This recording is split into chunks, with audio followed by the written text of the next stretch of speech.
morning. Good morning, everyone.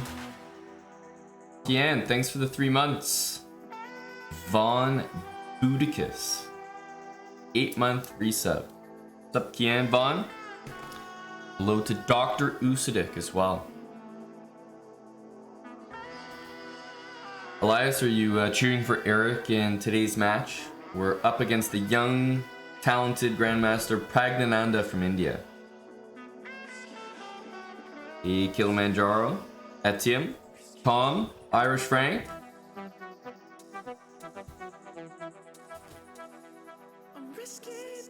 Up at 4 a.m. again, Sean. You have my respect, sir.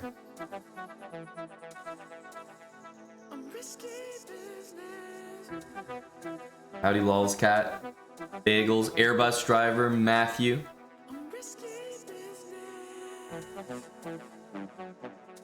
Eric's playing Pragnananda today.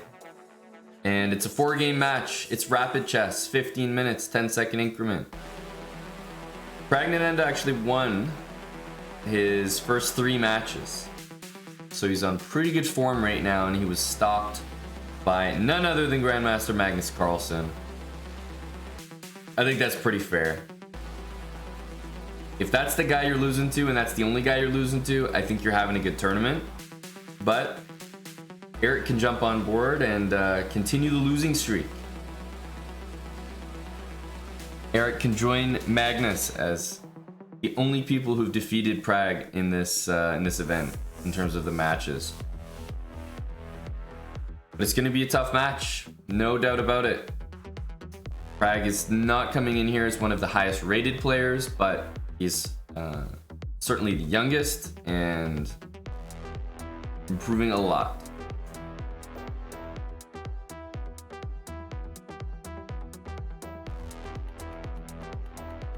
Hey Neil, thanks for the raid. Welcome Raiders. Hey El Fishy.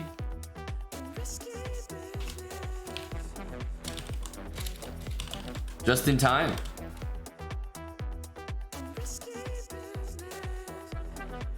You guys are just in time.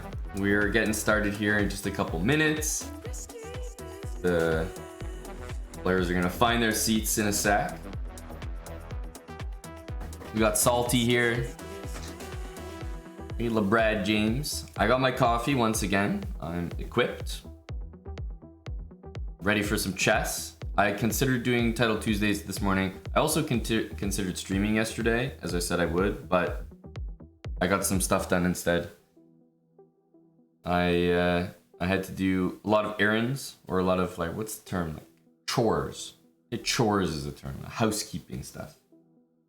But we got it done. Yay.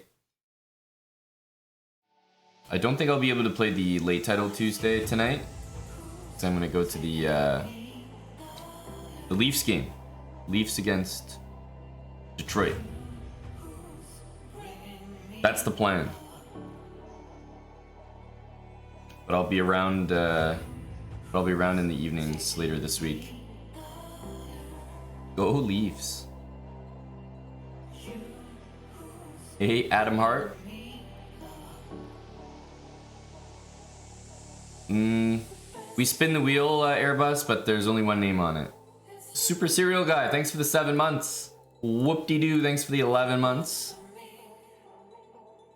Am I watching the Sixers and the Raps? Of course, buddy.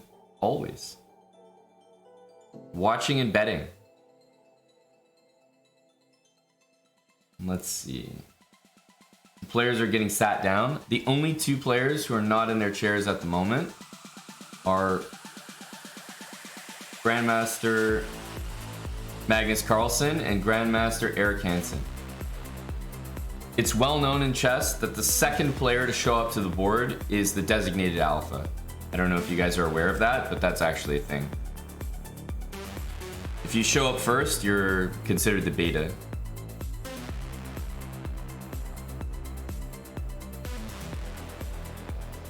I'm not even kidding, by the way.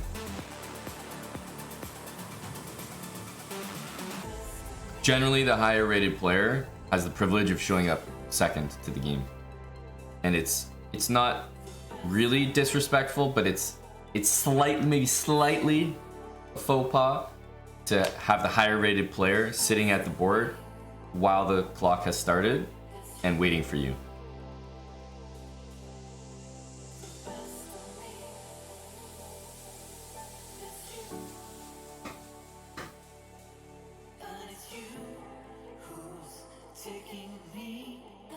There we go. You see, really, I'm teaching you guys slowly about chess etiquette. If you guys have been paying attention over the entire event, I've been dropping real gems about chess etiquette.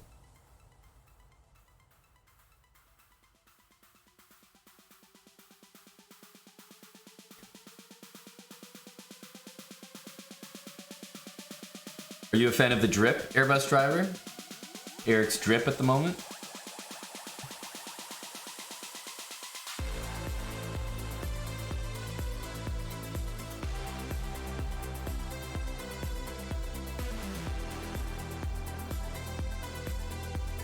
All right, we have a Slav, which I find very interesting.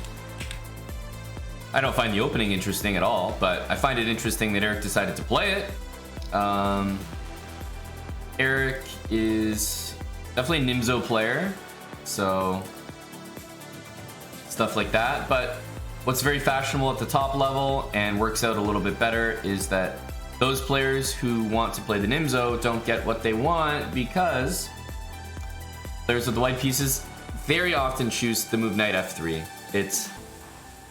It was featured in like the Leela Alpha Zero matches, but white tends to go knight f3 as preference over knight c3.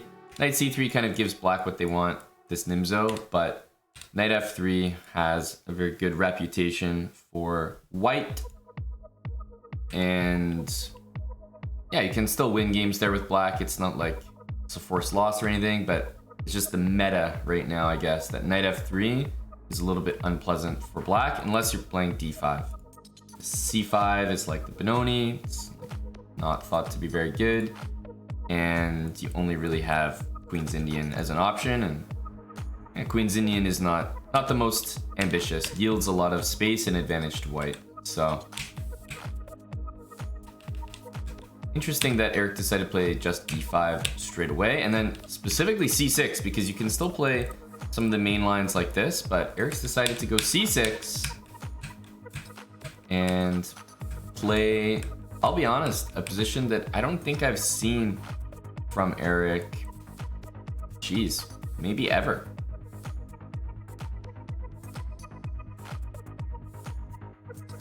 So there's a bit of theory here as well. Something like knight d7, and like, you know, white has this h4 move, and if takes, like, this is what I've known about this opening, is that this is like an opening trap.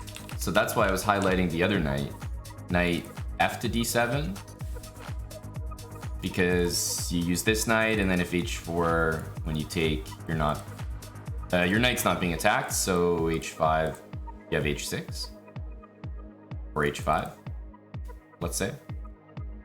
Yeah, Pragnanand is a little higher rated, but h4 was just played. Honestly, whenever I see this online, I lose like immediately with black. So your bishop's gonna be trapped, let's say, and so you need to do something like this. Is that the case?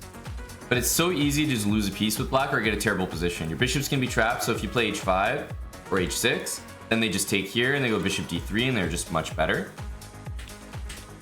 And if you go takes, then your idea is to go like that. But after takes, I guess, would white just take back? All I know is black's not losing a piece here, but I'm very surprised Eric played this way, because I swear I see this online in Blitz and Bullet games. And the amount of times white just gets a winning position out of the opening is ridiculous. So I don't profess to know all the theory here. As I said, I was surprised to see Eric even playing this opening. I've never seen him play it before. But I think knight fd7 is, I don't know, at least it's a move. I mean, you take there and it's not, I mean, white's better. But I just don't know the lines here. I'm assuming this is still theory. I guess you have to take. Because h6 or h5 look awful. I mean, these positions are just unacceptable. And the only way that I can see to not lose a piece is to take. Because if you take here, knight e4, you just take it. And if bishop takes, you go here. Where does this bishop go? And if pawn takes, you just trade the queens and go h5.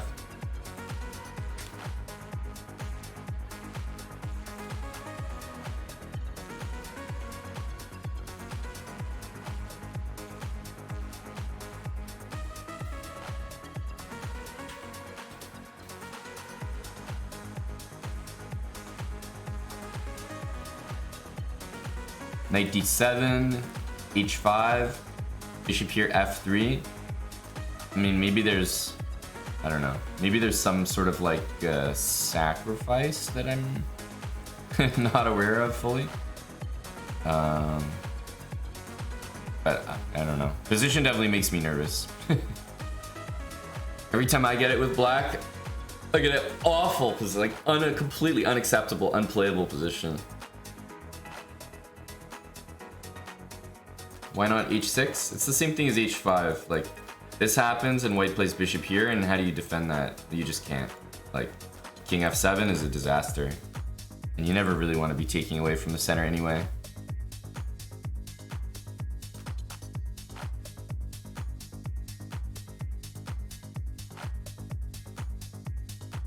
And obviously, the amount of time Eric's spending is not encouraging. Like, I think he's trying to figure a way out of what he's in, not trying to remember the theory that he meant to play. So, yeah, I think it's a very bad sign already. I think it's possible that he's fine here with some very specific line. I'm just not too sure what it is, and the only thing on my mind is something like that.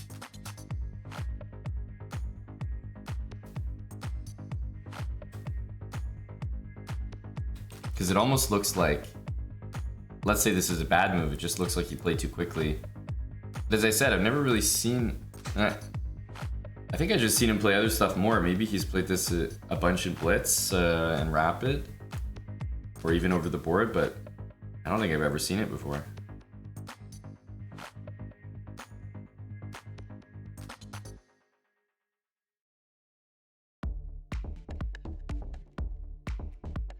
You know what it did look like? It looked like Eric showed up to the board and was a little bit rushed. You know, like he kind of sat down quickly. The first move was already on the board. And he kind of sat down and just like autopiloted some moves and maybe just played too quick. Those moves weren't played, that's just my line here.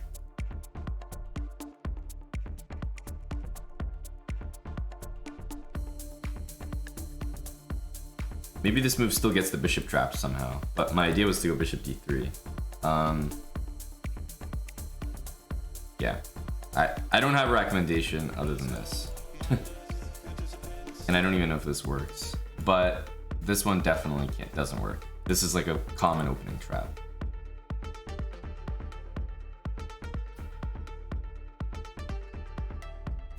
Are you crazy for thinking about h5? I don't think so. That was the first move I thought of, and it's the first move we analyzed, really. But yeah, there's just, you don't, he might end up playing h6 or h5, but if he does, know that Eric's position is awful. I mean, yeah, this is just, it's just lost.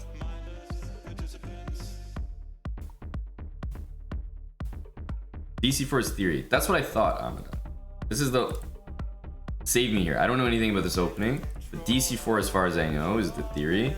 And then you have an idea to put your bishop on D5 or play bishop D3 to save yourself from this nonsense. But what I can tell you is I'm not sure that Eric knows that. Like, I've never seen Eric play this opening, and I don't know. I don't know that I feel very good about this so far. I mean, he just spent probably 6, 7, 8 minutes on one move here, and I'm assuming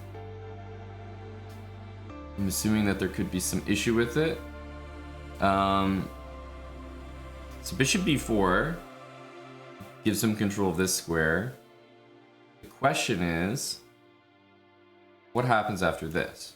Let's say, like, I want to choose the simplest possible way to potentially win material. I want to take. Black has to take it back.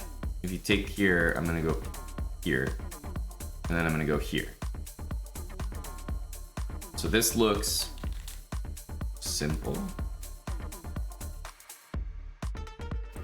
That always looks like it just wins to me. So it's gotta be knight e4 has to be the idea. But I don't think these ever work for white.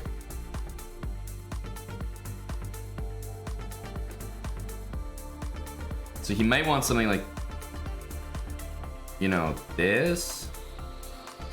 But you just take on b4 and everything's hanging. Bishop e4 and move the rook. The knight just has no squares. But you can even take, okay, I'm saying this is what Eric maybe is thinking about, like this. But even this might not work. Rook h3, and you have a hanging bishop, and also f3 is coming. Okay, the idea is something like this and takes on c4 and bishop back, but I've already found multiple ways that I think we just win a piece as white. Plus, in this position, it's possible we can just take this. Knight takes and just go queen b3. Okay, maybe there's knight takes a2. I don't know what happens here. Maybe black just loses.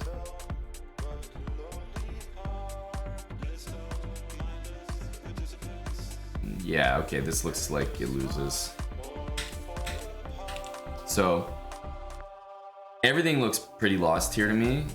Not playing DC4, I feel like this is basically an opening trap. I wouldn't be surprised if white's completely winning here. But this isn't surprising to me, because what I know about knight e5 and g4 and playing knight d7 is that after h4, black has to be like insanely accurate to even play the game. And most of the time when I play this online, either as black or as white, white wins, like, immediately.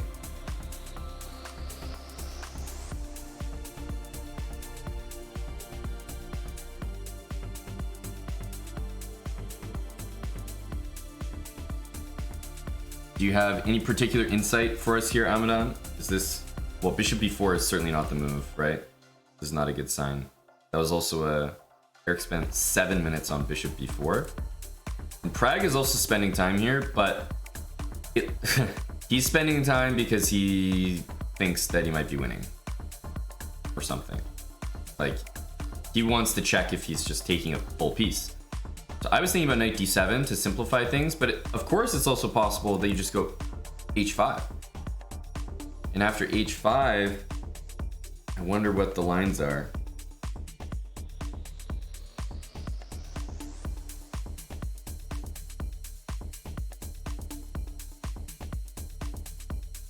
Yeah, so he did what I thought was the best, which is takes.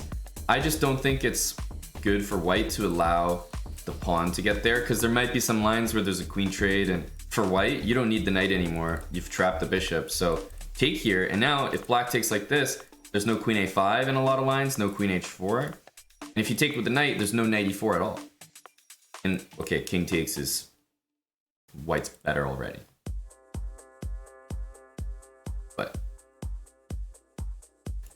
I think this is probably lost for black if I had to guess. But that's also my bias, because I just feel like when this happens, white's always better. But Eric definitely has some stuff here. So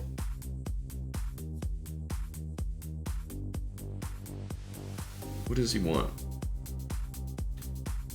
What does he want?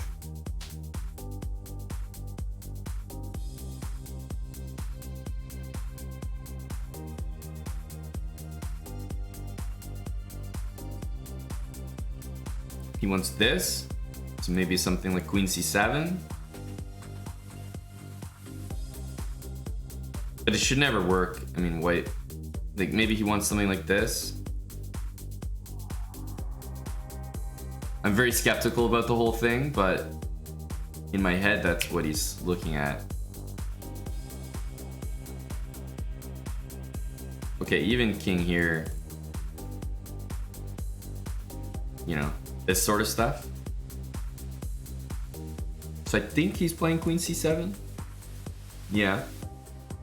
Now, as white, rook h3 makes...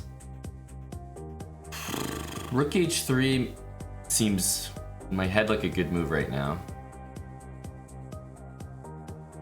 It gets out of the pin, and it keeps these two squares covered, which are the entry squares.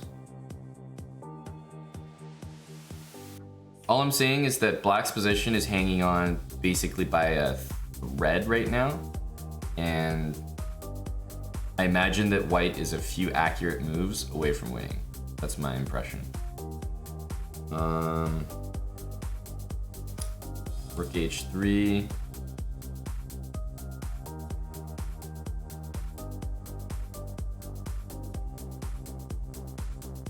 Yeah, takes bishop d2, and we're just down a piece.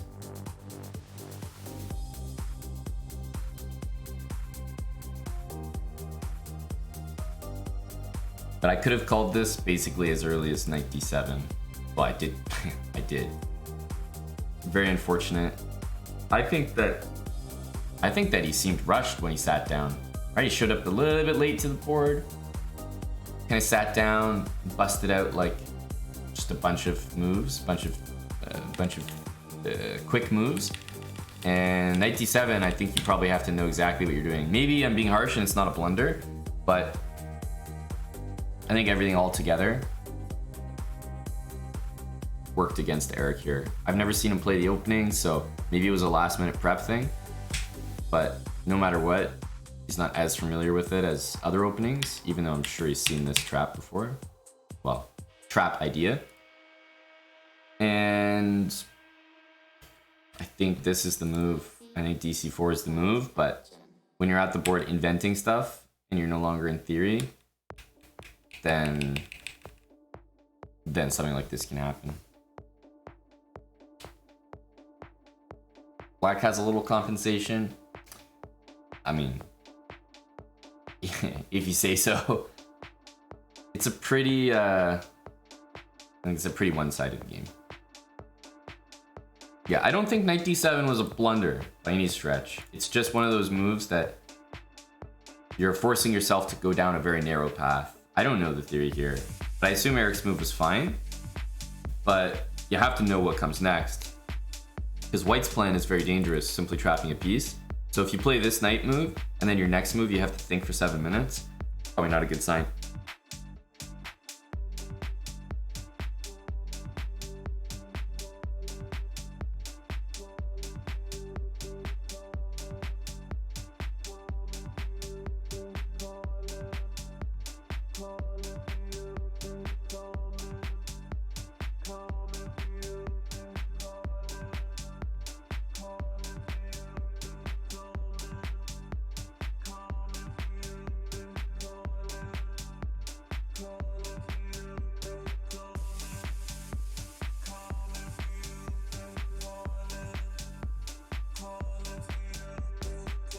This position looks pretty brutal.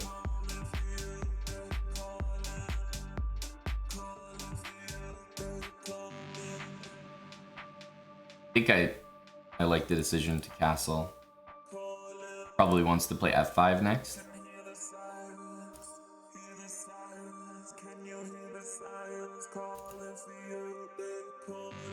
just the type of position where, I mean, this bit of material is pretty irrelevant. Because as long as White's king is like relatively safe and he gets castled, I think both of the players that are playing this game are well aware that White's gonna win it. So that's why, Eric played this. Prague played rook f3 because you can't really move the rook anywhere to stop queen g3. And Eric didn't even take it. So I think he's trying to play f5 and then probably take it.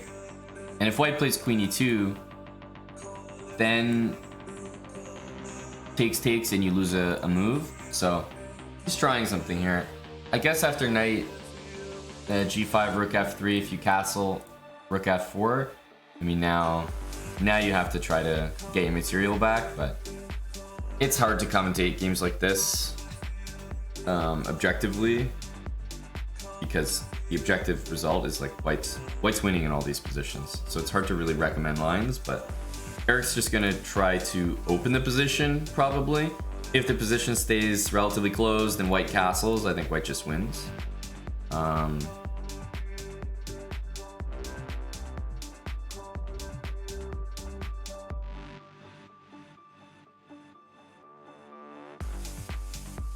If you go here, then there's knight f3 coming.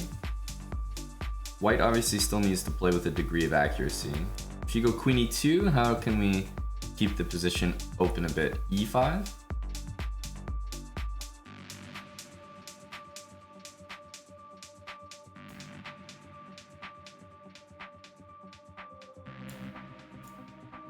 White did c5. Yeah, and Eric went bishop e7, which is just kind of like, now he wants to play e5 and play definitely down material. I think that's the vibe. So again, it's harder to commentate. Oh, why didn't Eric take the rook, man? It's hard to comment, hard to really put it in perspective, but Eric's nearly lost here. So when you're in a lost position, you want to make sure that you have a position where you have counterplay rather than have a position where you're, let's say, closer in material. If you take here, White takes back, where does your knight go? Well, this move isn't too brilliant. There's gonna be a queen move somewhere. The two bishops are gonna just win the game by themselves. You have no counterplay really. So Eric would rather play a position where he is quite literally down a piece, but he might play e5 and this pawn gets loose, this file gets open. There's some ideas. So I think it's just more in line with the mentality of, yeah, if you're worse, you'd rather have a maybe even worse position than usual, but with some imbalances and chances, rather than a position where the engine is probably happier, like bishop takes rook, but a human is not happy at all because you have no counterplay. This is game one, yeah. These moves are played. The nice thing about Eric's position is that it's so bad that you can just make your moves very quickly, you know? And I say that only slightly ironically because sometimes that is actually a very good feeling. That your position is bad and you know it, so you don't really care about, you're not as invested in the result of the game, so you just kind of like chuck moves at your opponents. And hopefully put them in time pressure. Like, for example, I think White's moves, if you think of his last 4 moves, he spent, like about a minute on each of them, so.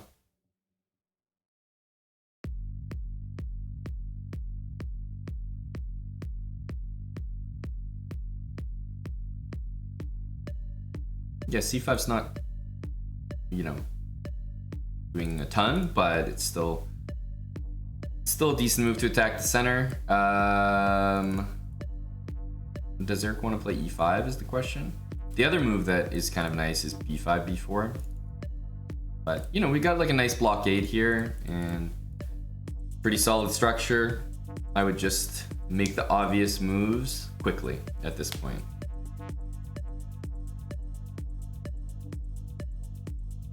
You already know you have a lost position, so make whatever move comes to your mind very quickly. Put your opponent under time pressure. If he wins, he wins. But the only way you're going to win here with black is if white gets in time pressure, basically. And I also think that it's probably healthy to keep playing this game as much as Eric wants to fuck himself right now. I think as the first game, you want to test your opponent's conversion. You want to actually put some moves on the board. I think you definitely keep playing this.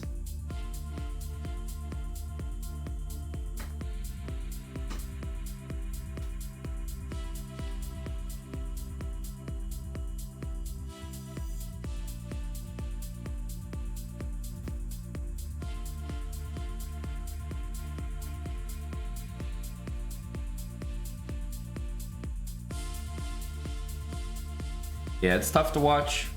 I know Mr. Kurtz, but that's still our guy, you know?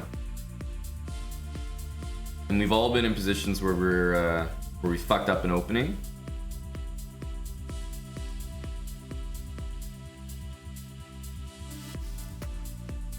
B5. There's honestly nothing more disturbing in chess than when you're down material so much, like your position is so bad that you can't even fucking take the material that your opponent can just leave shit hanging. Like yard sale.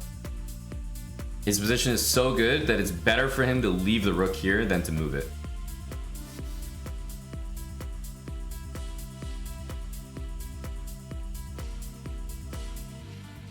Eric's doing exactly what I would expect. He's keeping the position solid. He's got a knight blockading over here. At some point, if white plays e4, then he can consider maybe taking a rook or something. So for now, he's just gonna make a threat. b4 was a big threat.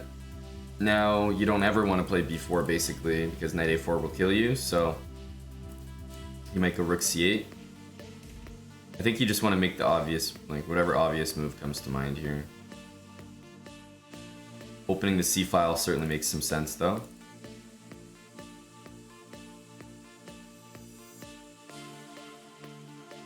Yeah, e5 as well, Dr. Usidik. I can agree with e5, yeah. I actually really like e5. The darkness is what was underneath.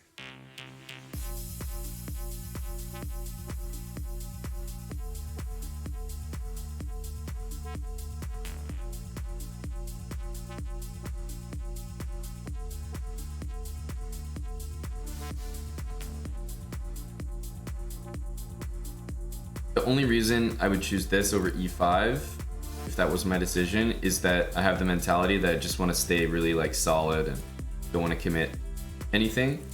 But e5 does look quite tempting.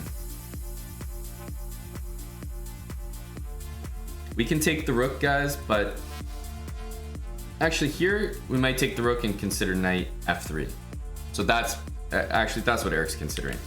But let's say in general we haven't wanted to touch that rook because it kind of just fixes white's pawns nicely. He's gonna attack with g5, but yeah, the fact that he can play knight f3, actually he should be considering this seriously in my opinion.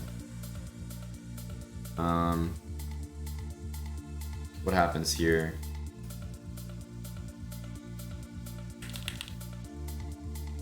The only question is whether some of these moves work, but I don't think they do. I'm trying to get some sort of c5 d4, but this is an example of where like, yeah, your tactics just aren't gonna work. You have a shit position, they're just not gonna work. Everything you feel is true. White has too many minor pieces. Yeah, this feels too sketch.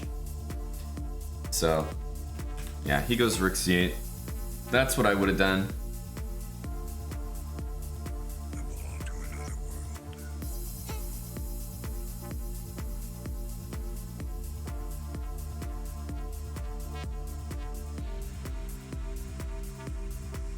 Black essentially never wants to play this move until it makes a serious threat, because the result of this is this, which is terrible. You block your A file for your pieces.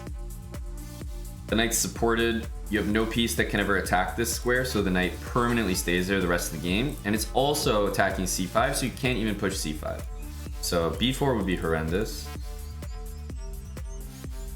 The only way you'd want to do it is if you did c5 first and your rook was maybe on the open file, then b4 is a threat. But just by itself, I don't think we want to do it. Unless we can find some way to evict the knight from a4. But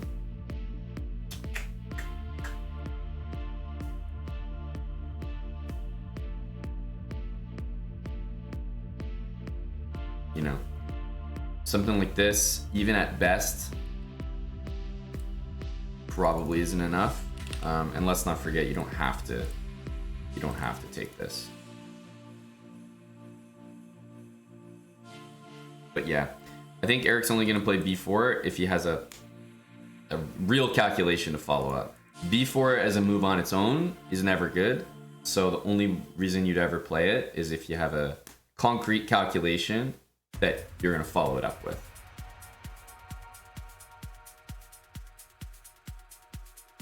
But this guy is so brutal. Like, it just cucks your entire idea on the A file. But bishop c1, there's a moment here for pause, you know?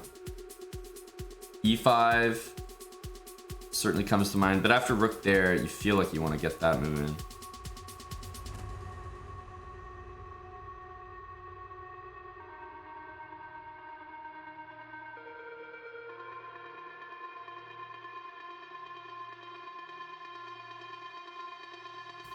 I think we need to. Trying to like do something, forcing, but this looks very sketchy.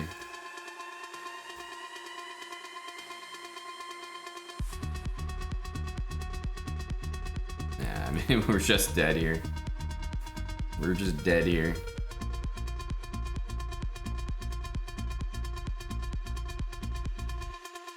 Yeah, Pragnananda's camera. My guy's really in there, eh?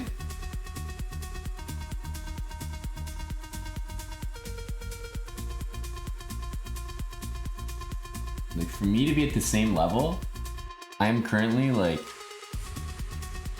maybe like half a foot away from my computer screen. This is extremely uncomfortable, and I actually can't even see the whole chessboard. I'm too close.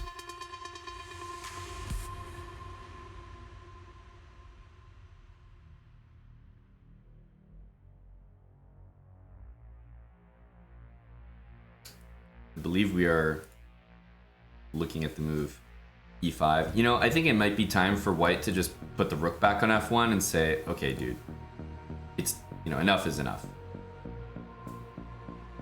It feels like it's that moment. I don't think white can leave the rook there anymore because he may want to play e4, and there's just no point in continuing to hang that material.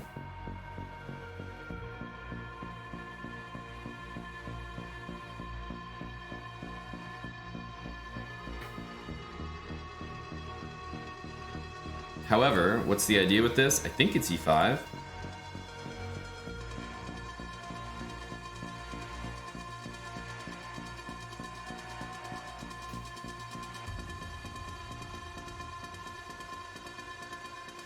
You know, his other idea might be to play c5, because now there's no knight takes b5 hitting the queen. So for example, here, c5. You want to go like this. If knight takes, yeah, we can take as well, but even this move might be quite tempting. Just to try to open everything up.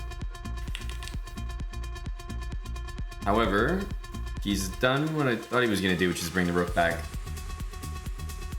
I feel like c5 is what Eric's been working towards.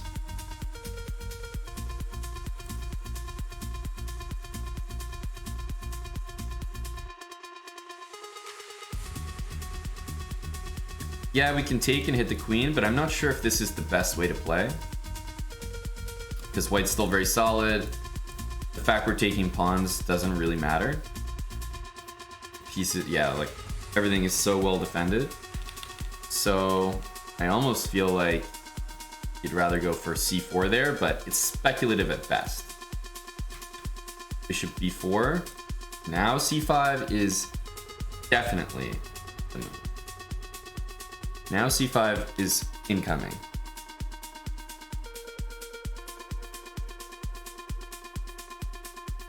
What's the good thing about the position over the last 15 moves? Since the opening disaster? Well, the good thing is that the time is getting lower. If you're down any type of material, if your position is worse, you would always rather play your opponent. Okay, Eric has to play c5 here, like literally pre-move. There we go. You'd rather play your opponent in a position where you both have seconds on the clock. Let's say you both have 10 seconds. You'd much rather have that if you're the guy in the worst position. But I think that's obvious. Much better chances. As the guy who has the better position, you'd rather have 20 hours to calculate things. Make sure you never lose. From this distant vantage point, here might not seem of any particular interest. Wow. Okay, this is surprising. It's different. And I don't care what the That's here. I don't care what the evaluation of this is. If I'm Eric, I'm probably happy to see it in general, just because there's opposite bishops and okay, at least we have something there, like something to hope for. Opposite bishops means that if Eric's attacking, he can attack some dark squares that white can't really defend, so it's something.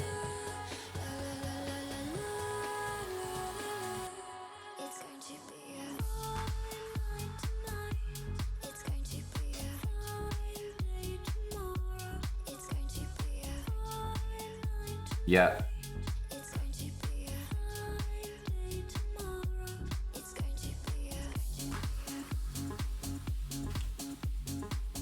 Well, yeah, I mean, there's this hurts, but I think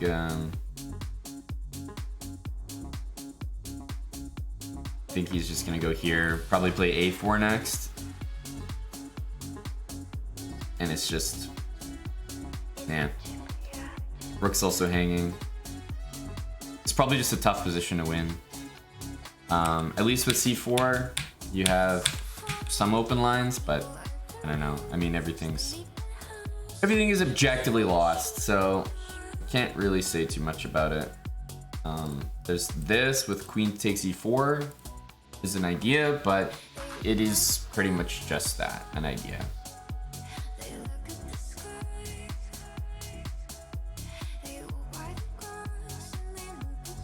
Rook takes f7. You know, when you're down a piece like this, sometimes it's like a rude awakening when your opponent finally makes a threat against you and you're like, oh wait.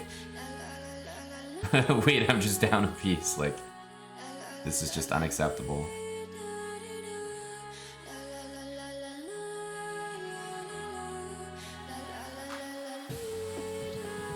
As a defensive move, white could probably play a4.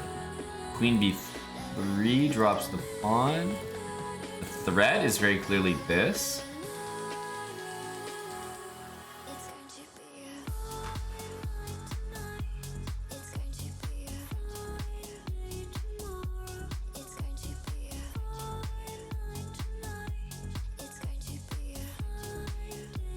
I don't think this rook takes c4 thing ever works, but rook here after this, I'm not seeing anything very special here for white. So I was looking at a4.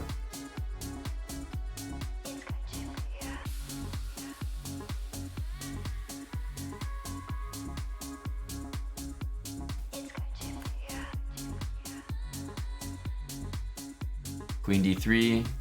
Is it time for rook b8? No, we're not even threatening it, honestly. It's tough to make a threat here. This pawn is just hanging. Well, remember when I said that it was nice to have opposite bishops because we could attack some dark squares and white couldn't defend them? Well, now white's attacking some light squares and black can't defend them, so... Don't know how good that is. I don't really have a sturdy move recommendation here, to be honest with you. Rook f8.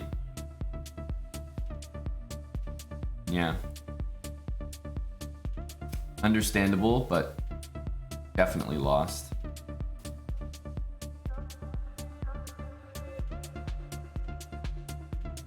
You know, queen here, you could take and take.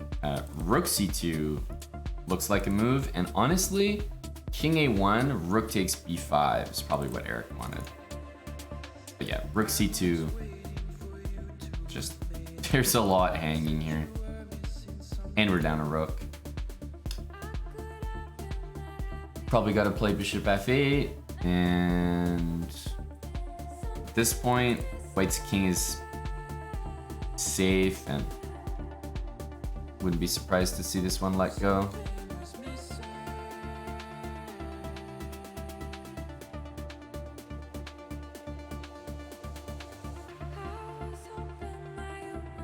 I think queen c7 is about to win. I guess there's rook f5 for black.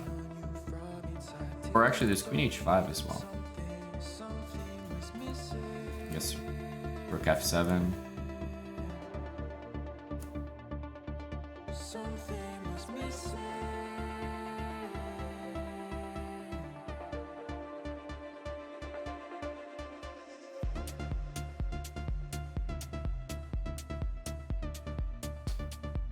Yeah, it looks like rook f8 is going to hurt.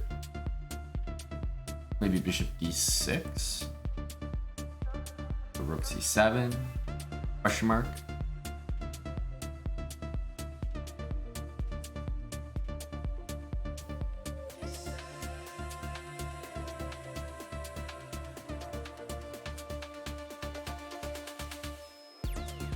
It would be nicer if his opponent had the 14 seconds here.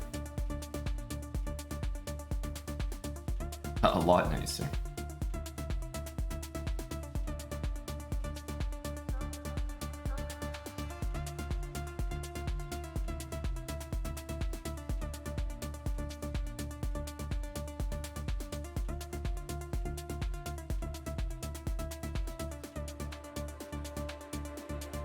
Yeah, at this point, white's consolidating, and he's probably just gonna play this.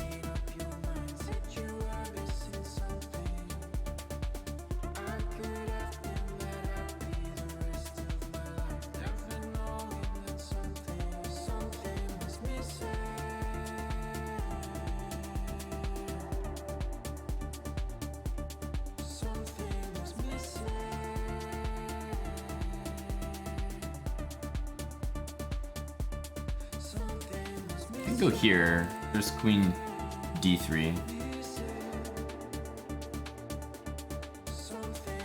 Or that. Or that.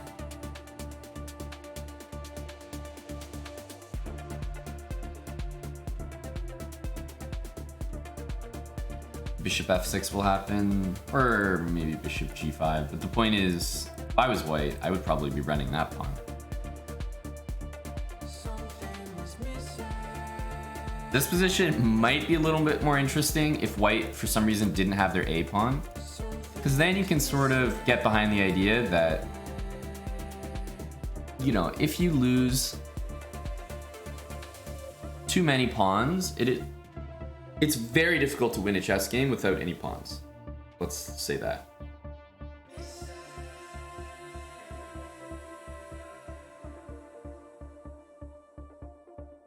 That is a fact.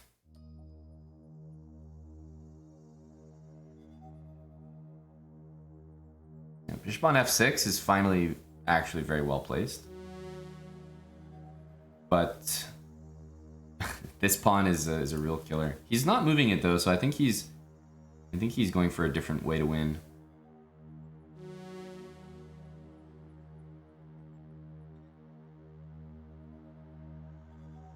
Queen f5.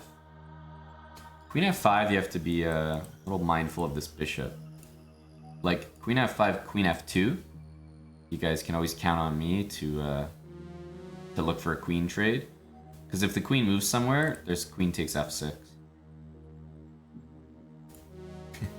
there's a queen trade in the position, I will find it.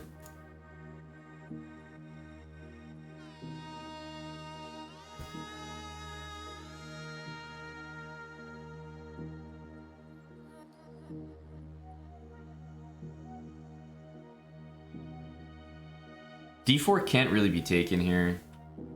Rook takes, you're just down way too much material.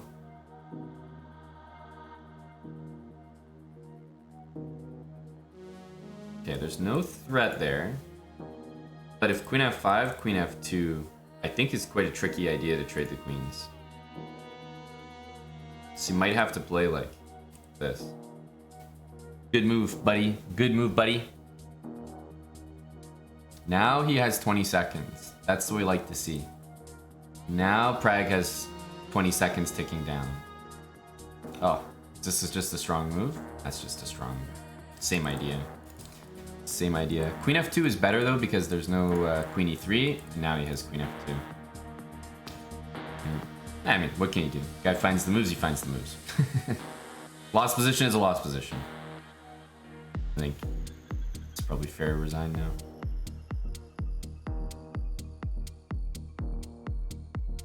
But I think if white doesn't find these queen trade resources on the bishop, then there's some ideas. But if he does, I think it's pretty dead. Can't be surprised by that. Yeah. So, honestly, I thought Eric played pretty well down a rook. That's why you keep playing the game. Keep the stick on the ice, and yeah, you're gonna lose the game, you know it, but get some moves out there. Shake it off. There we go. We knew we were gonna lose the game. Well, I knew we were gonna lose the game pretty much. I felt we were gonna lose since this move, sadly. Because I think there's some stuff here with, what is this? DC4? Yeah. But it's like, it's DC4 and the position is already like good for white. But any other move, white is just like better / winning. That's what I know about the line, so. Yeah. Yeah. Tough stuff.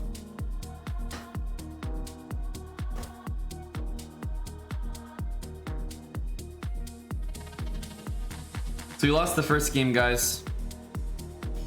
We lost the first one. It was just a bad opening. That's all, really. It was a bad opening, and I didn't have a good feeling about it since the start. But I wonder if the next time they play the same colors, whether Eric's gonna play the Slav again. Like, I mean, this is a very elementary thing that Eric's aware of. I think he just wasn't aware of the theory after this point. Maybe he thought this move was already a blunder or something.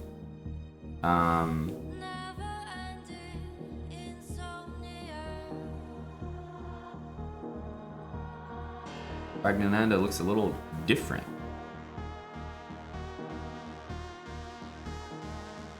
Go that guy.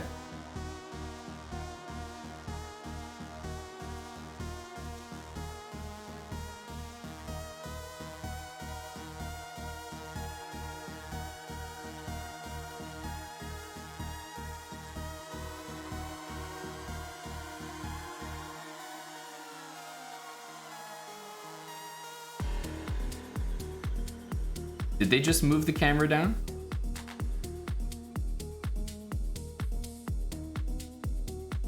I feel like they did. They just tilted the camera down. Just like pretty much a crotch shot so that they can see his face when he's thinking.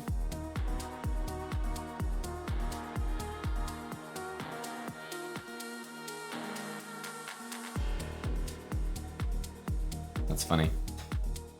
Yeah, rough game, guys. What can we say? A tough start. Not just the loss, but a non-competitive loss. Obviously, Eric hates those, but everyone does. When you feel like the game just wasn't competitive at all. I think this is already a rough position to be in. Even if you play the correct move, I think white holds a very comfortable edge. So I think it was just a bad opening all around by Eric. Like I said, I haven't seen him play this too much. So it felt like, to me, he's like sat down a little bit rushed, played too quickly, played this move. I don't know what else you're supposed to do here. I've seen this move before, but you know, white definitely has an edge here as well. Can I show why h6 or h5 doesn't work? Well, I've shown it maybe 10 times, so no. It's not very interesting to look at the same losing lines over and over. It's a bad move. You can use your little engines to figure it out. But I think we spent a good amount of time on why that position sucks. And it sucks. It's just a rough game. But I'm a little surprised by the opening. Yeah, had to play this, I guess. And I think if you play here, then there's like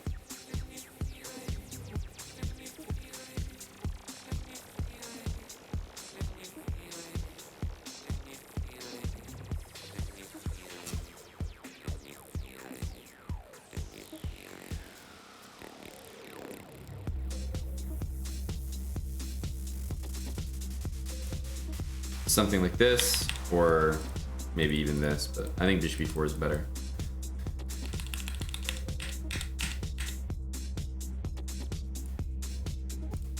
Bishop d3 is the key move. And if the knight takes, then you can play h6 or h5, because now there's no knight takes.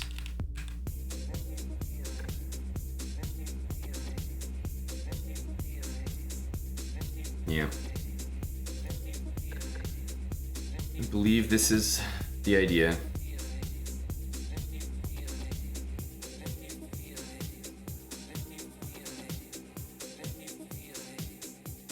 Anyway, yeah, dc4 is the move. On to the next scheme.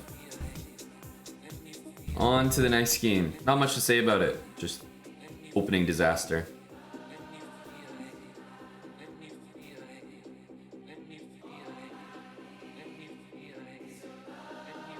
How was the movie last night? Maybe you're talking to someone else. I didn't see any movies last night.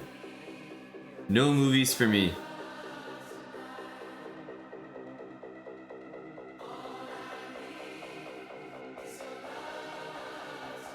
Thanks, Pieman, for the 13 months with Prime. 32 months with Prime from Akvaz. Cheers for the resubs. Peace.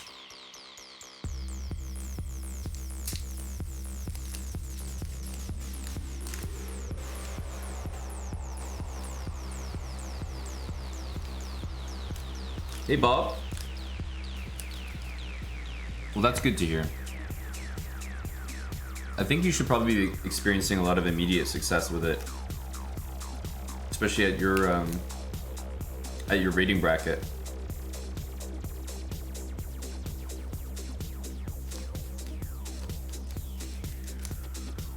I have this rant all the time, but like, movies suck. I think like 90 to 95% of the movies that show up in theaters, I would either never watch or watch and be disappointed with. Like, movies suck these days.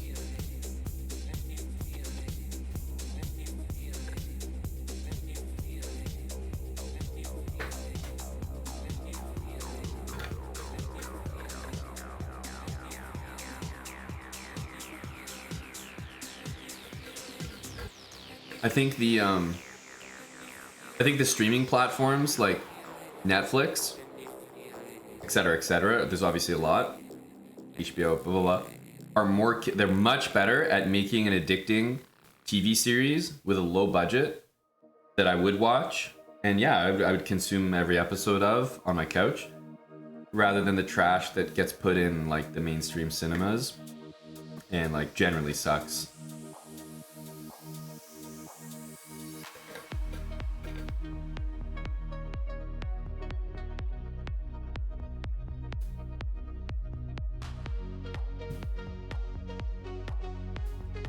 Yeah, a lot of international movies and TV shows right now I think are pretty good. I enjoy those, especially watching in the native language with subtitles. Dune was good. I would agree with that. Dune is probably the most recent, but Dune is one of the only ones in like 1 or 2 years with a big budget, stacked cast, and not my genre at all that I still appreciated. But that's pretty rare. That's the last 5 or 10% of movies that are decent these days. Batman was good. I don't know. I thought Batman was pretty shit. But I like action. I'm not there to watch some emo guy cry and put makeup on. I just don't really care. But yeah, I know some people liked it. I'd rather see more action.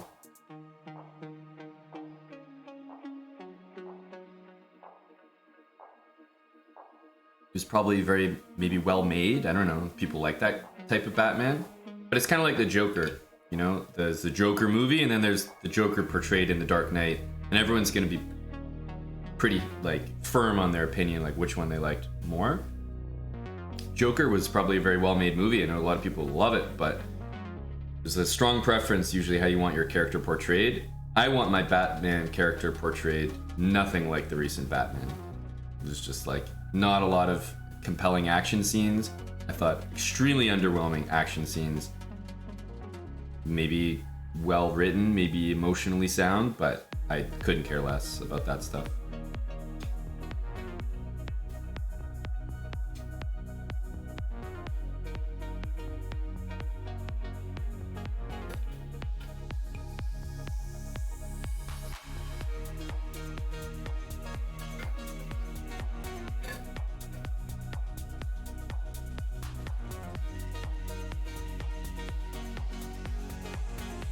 ZK Snarks, thanks for the 3 months, and Tulk with 100 bits.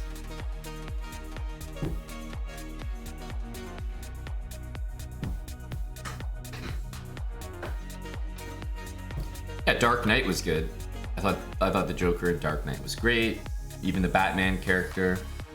Yeah, that was more my style. Well, I think Dark Knight is an elite movie for sure. And Batman was way too long. Yeah, that's the other thing. I didn't really like the premise. The action was awful, and it was like 3 hours. Dude. So, I thought it was really bad, but I know some people liked it. Hey, that's fine. But it's completely not for me. But anyways, I think most... Like, Netflix can operate on an extremely low budget and put together, like, some Netflix original that I will enjoy a lot more than the, like, 2 to 3 year production, 50 million budget stuff that goes on in the cinemas. Like, I just rather watch, you know, a TV series that doesn't take a long time to make and doesn't cost a lot of money, and then it can do like tons of that, and they're gonna make a killing. There's the Chief. He's here first this time. I like it. No, I know. I'm just using Netflix as an example. I don't think Netflix is turning out some of the best content right now, but let's say it's a competitive market. They're losing market share, obviously. But the premise of a streaming platform creating an original, I like a lot more than the stuff that goes in the cinemas.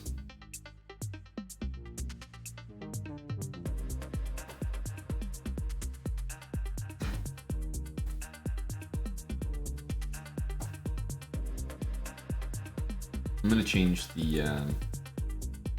listen to some low-key stuff right now, but I feel like Eric was playing some kind of low-key chess right there.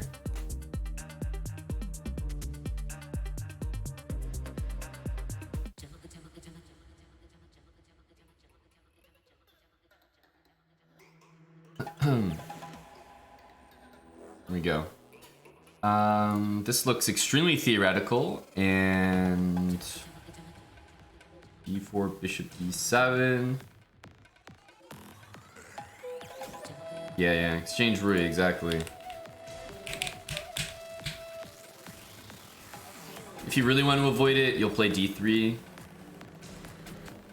Sometimes bishop takes c6.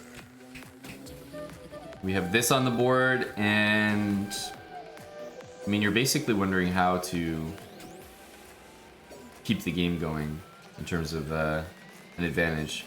Prague is also They've played a Rui game before. He's also choosing a different line than last time.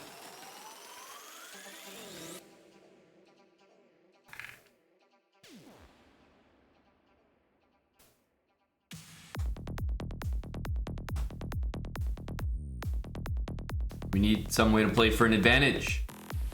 Hey, thank you, Mr. Joe Bava. Welcome to the Winner POV stream. We had a brutal first game. It happens. Didn't have a good opening. Got punished. Lost game 1, but it's a 4-game match. We got the white pieces now. Eric's thinking about basically how can he maintain winning chances in a game like this. But thanks and welcome, everyone, from James Blunder's channel. Grandmaster Joe Bava. We're cheering on Eric here. I'm following along his tournament. He's playing in the Esports Cup. It's hosted live in Oslo, Norway. Eric was invited. He's lost 3 matches. He's won 1 match. He lost to Jordan, Kiri, and Le Kwang Lien. He beat Mamedyarov. He's now against Pragnananda, who's won 3 of his matches. It's a pretty serious player.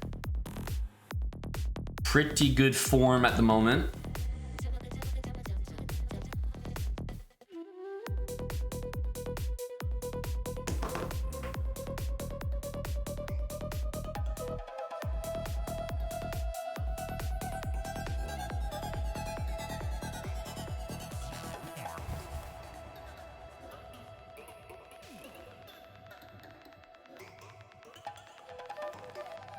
Yeah, Prague is doing really well right now. He's young and improving quickly. I don't think that's what the title says, Worship. I guess I can add 0 to Eric's score to make it more clear, but I just put 1 next to Prague's name. But I don't think it says 01.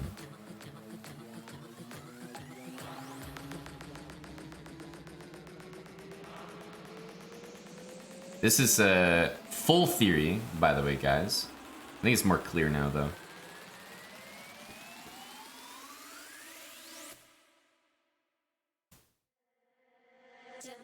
Theory. Dan's game. These guys haven't even started playing chess yet.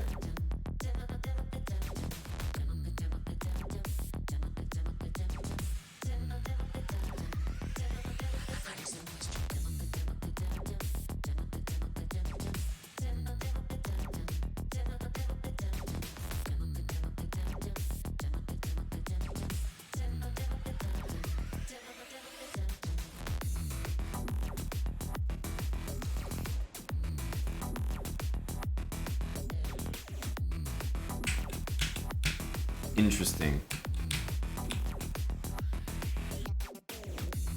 Does anyone know what's going on here?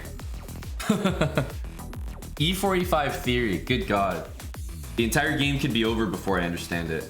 Manny, thanks for the prime sub. Manny 0697, brand new. Cheers, Manny.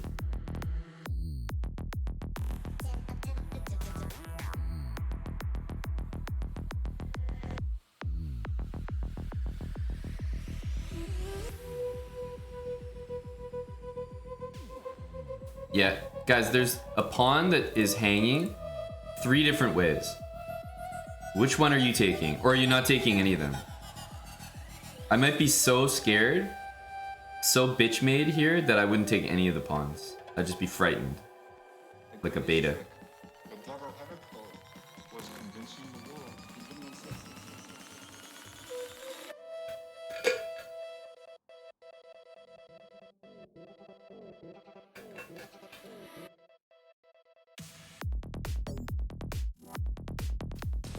Thanks to the 22 months Slovenian. So there's rook takes d5. I guess the same move is happening no matter what, because it doesn't make a lot of sense to do that. So bishop d6, and then the idea is you want to just bring the bishop out. The rook is a little bit awkward here.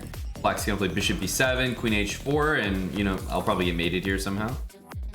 If knight takes a4 now, you also have to watch out for this. Same thing with knight e4.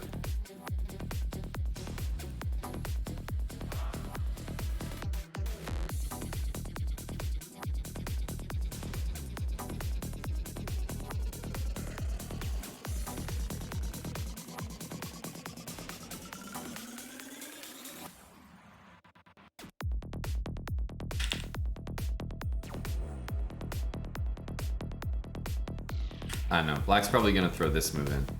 Just an annoying move, you know? This is a classic. Just to loosen up that knight.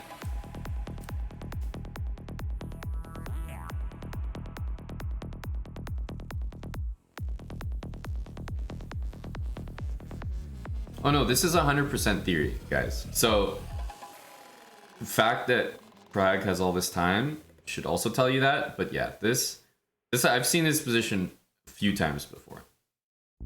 So I don't think this is like super revolutionary that we're here, but still.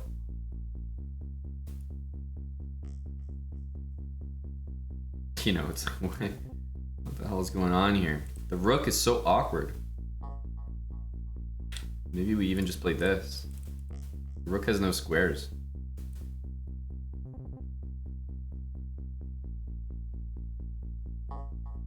Just fucking Jesus.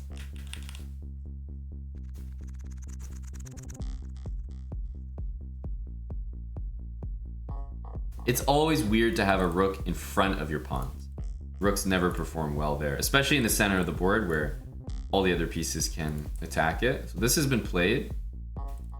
But yeah, this is probably something well known.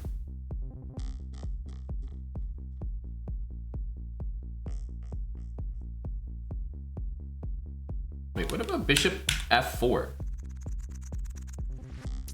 After bishop f4, if you move your bishop somewhere, then I take. Right? This has got to be good for me. What happens after this?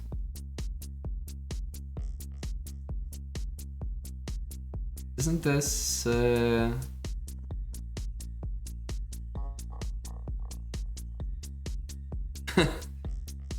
Bishop f4.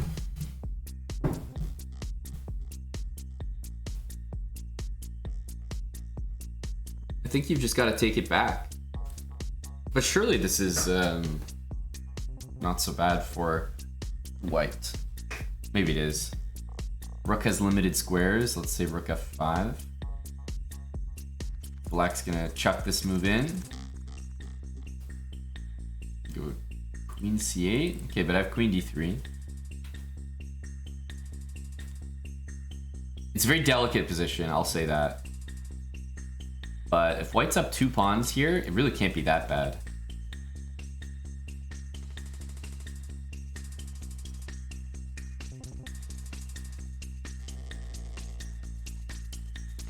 David Howell is wondering if I'm Eric's second.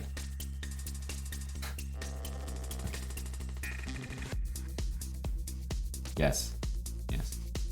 Wondering if I'm Eric's second. Fire that man! That's insulting. The seconds everywhere. Being a second is a very difficult job, very full-time. You usually have to be pretty booked up, know some theory.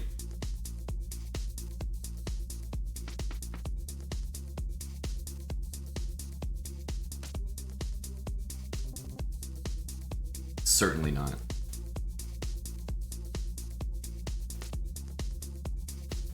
This is another way to do it.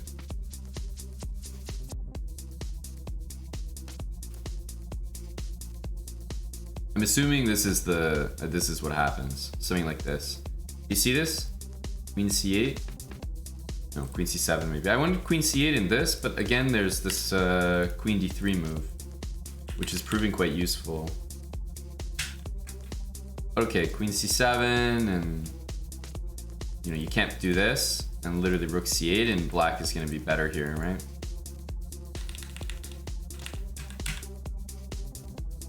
Yeah.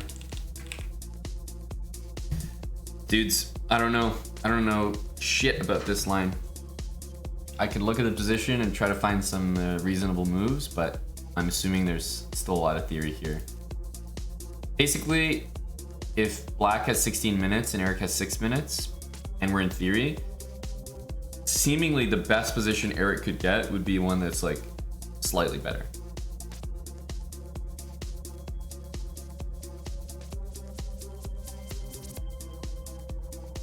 And that is probably best case. Is it all? Chicken Pants, thanks for the 100 bits. And hello to CP.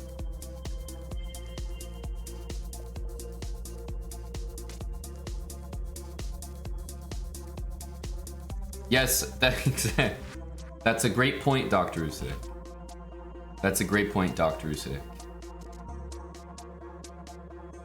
David Howell saw this game, and he saw that Eric lost a piece in 10 moves. Actually, yeah, is Amon Eric's second? Yeah, that actually that makes sense actually.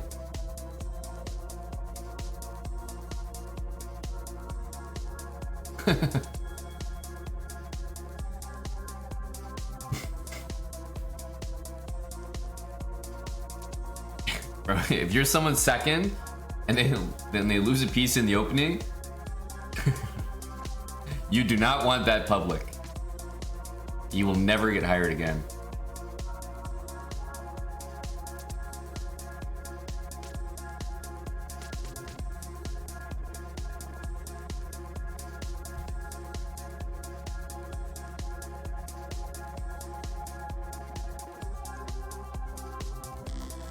So let's say bishop b7. I don't know if this is the move. Actually, maybe this. Yeah, maybe throw that in. a3. I feel like this is the right move. Just toss it in. There's no point in having it on a4, right? So play a3. Let's say we take it. I don't know. Let's say we push. Bishop here. Is that the idea?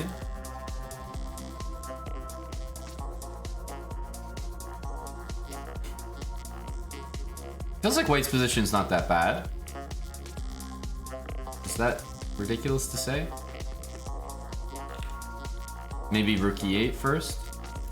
I really just don't know what the typical moves are in this position, because black needs to do something I feel like very concrete. Because white is stealing a pawn, getting away with it, and is looking to just finish development, basically.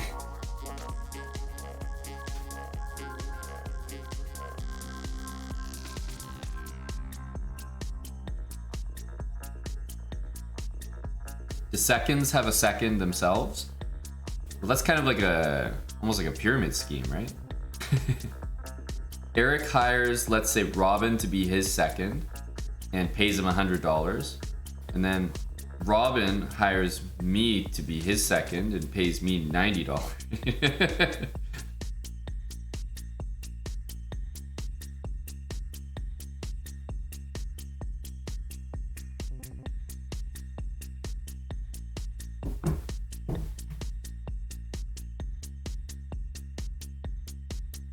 The scheme.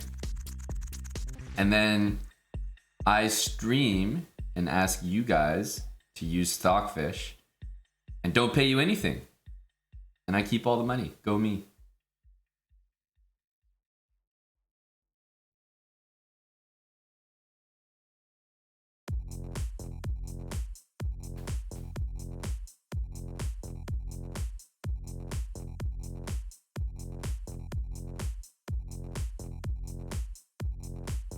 Nice to see Prague using some time. You know, I really feel for Eric in these situations. He knows he's up against a kid who's very well aware of the theory here. He knows he's in a position that's theoretical. I mean, poor Eric, the guy just wants to play some chess. It's like, I'm done with this this theory after theory. Just give me a game, man.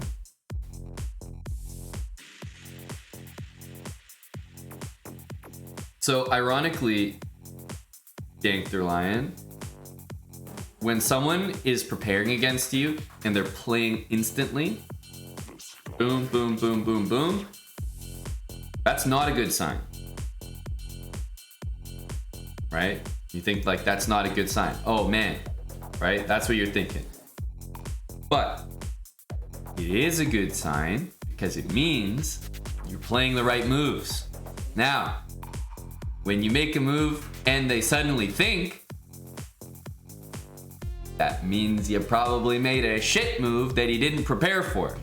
Now, what you're hoping is that your shit move is shit enough that he didn't prepare for it, but good enough that it's not so shit that it's like losing. And it's very, very difficult to toe that line. Because all the good moves the guy's gonna have prepared. So you have to find a move that's not that good, but good enough. Razor thin line, indeed.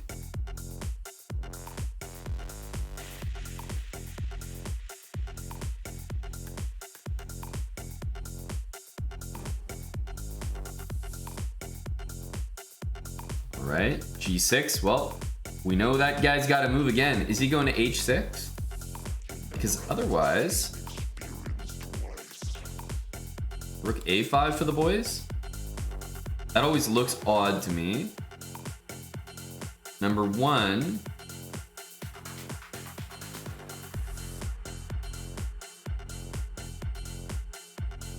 this doesn't work. I was just looking at like bishop D7 because you have A3, so this is fine.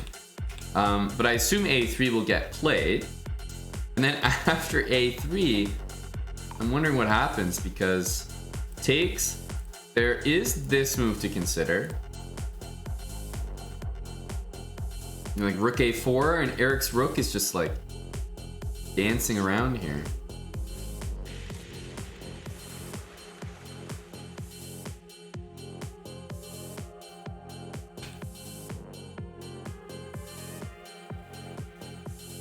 Bishop D7 to trap the rook. Well, I still have all this real estate.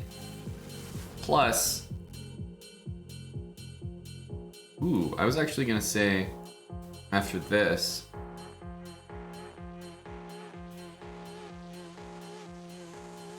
maybe this.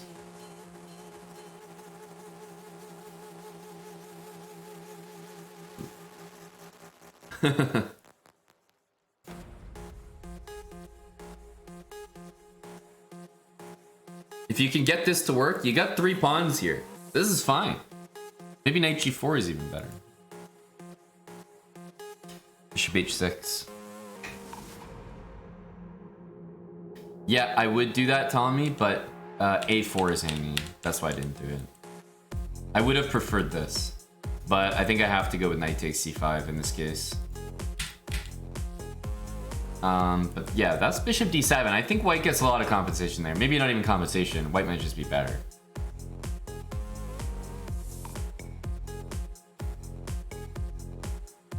Rook A5. Bishop here, rook takes A4, A5, A3. And this is no good. You get 2 pieces for the rook. If you take, though, the rook does survive here. But what about queen? I guess you can play C4. Wait, this is hilarious, right? Queen D5. So I'm threatening to go rook here, or sorry, bishop there, just trap the rook, right? The rook has no squares. So you play C4. And then black plays queen C6. And then you play C3. And black plays bishop D7 and just wins your rook. Oh, fucking hell. It's a very disturbing line.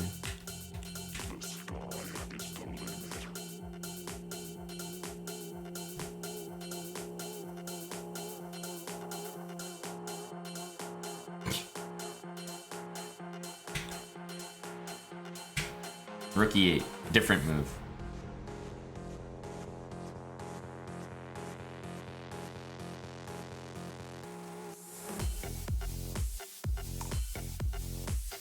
So rook e8 was a lot different than most of the moves I was considering. It's obviously a move black wants to play, but Eric's trying to get bishop h4, bishop g3. I mean, f6 is a committal move. By the way, f6 may run into this. I don't know what's happening here.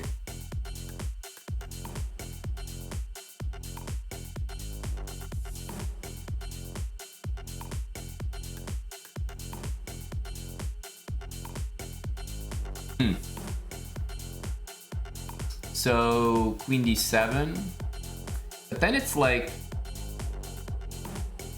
I don't know. Is this really? Maybe this is concerning. I don't know. It seems like kind of fine. Knight takes a4, knight c5, queen f3. Like, am I supposed to be concerned about this position? Okay, you played f6. Eric played bishop h4 quickly. This is what I was thinking, that after queen f3, which looked like I don't know, like a cool move at the very least, there is bishop f5. And I'm not sure you want your queen on that square in general, so I can understand. Bishop f4 maybe. But anyway, the point is that I think you have to play f6. Eric played bishop h4 immediately. But if I get like bishop g3, not that I need to play it immediately, but if I get bishop g3 in general, am I not happy? Bishop g3, maybe a3, bishop takes and pawn takes on b2. Yeah, maybe g4 after bishop f5, but I mean, those lines are pretty ludicrous. You have to be pretty sure of yourself to do those. Eric decides to just take the pawn, which is exactly what I was leaning towards, because bishop g3, a3 looked a little annoying. So Eric's got 2 extra pawns here, and he looks like he's about to play bishop g3. Are we not happy here? JC Digital Girl, thanks for the 5 subs.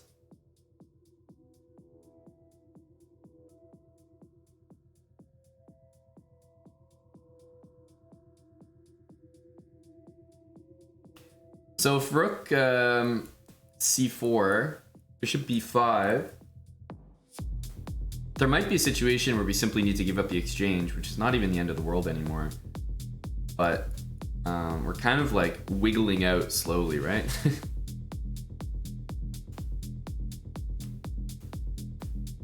We have just enough moves at every turn.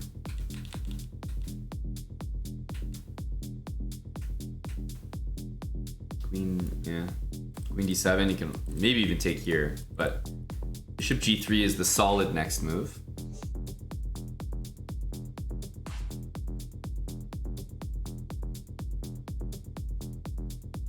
Thanks for the subs, JC. Hopefully we can materialize a win here.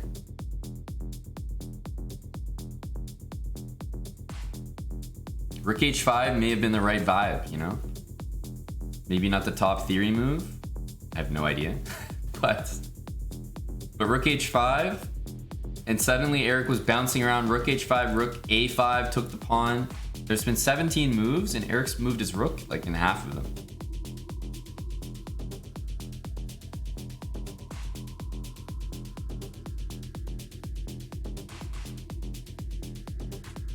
Now the time is in Eric's favor. 300 bits from Chicken Pants. Thank you, buddy. Yeah, exactly, Pophead. Yeah, this rook started here. It castled. It played rook e1. It played rook takes e4. It played rook takes e5. It played rook takes d5. It played rook h5. It played rook a5, and it played rook a4. Nice little journey there.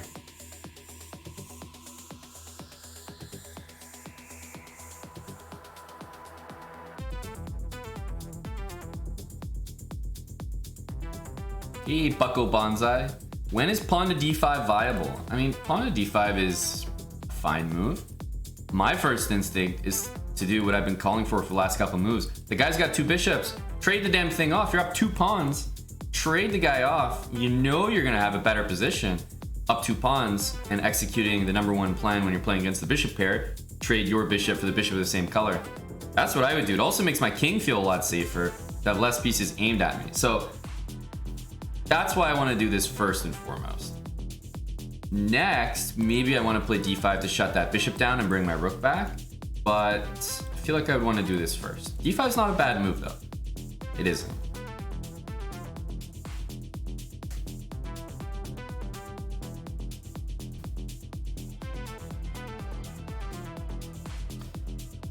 All right, Black wants to take this knight because he then gets opposite bishops in the position and, you know, some drawing chances there. It looks possible in this position to maybe play the move queen d3, but just a little suspicious sometimes. Queen d3, if you go here, you know, you're not exactly thrilled by this. You're down 2 pawns. This guy's hanging. It's opposite bishops. I think there are very, very, very high winning chances for white if it's not strategically winning. Because you're going to get the move c4 by the looks of it, or you're going to win this pawn. So, and then if bishop takes, I'm not going to play that anymore. I'm going to play queen takes. Queen e4, f3, and I'm covering this square. So it looks a little dicey, but maybe queen d3 is a strong move. Also, I'm threatening queen to c4, and queen takes b4, which is a nice tactic because he's opened up that diagonal. So it's possible queen d3 is strong here.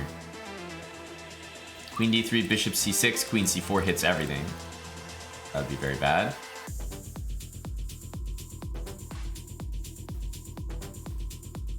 One thing I don't like about queen d3 is this. a3 pretty much has to be played. And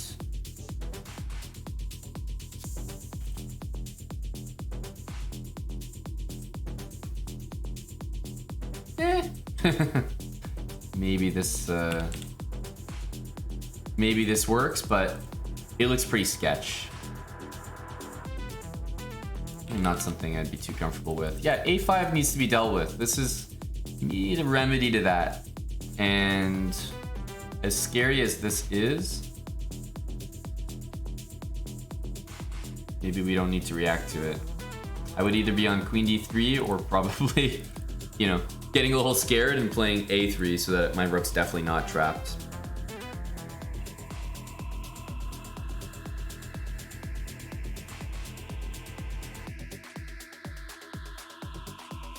Push the pawn, sack the exchange.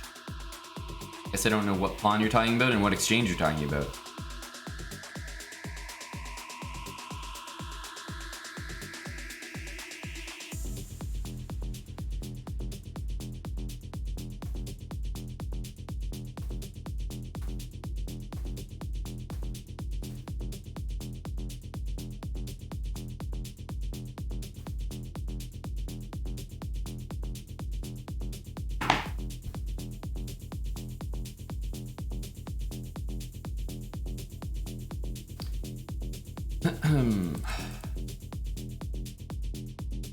So something like this, the rook wants to go here, followed by c4. And then again, it's opposite bishops, but I think white maintains extreme winning chances there. If this,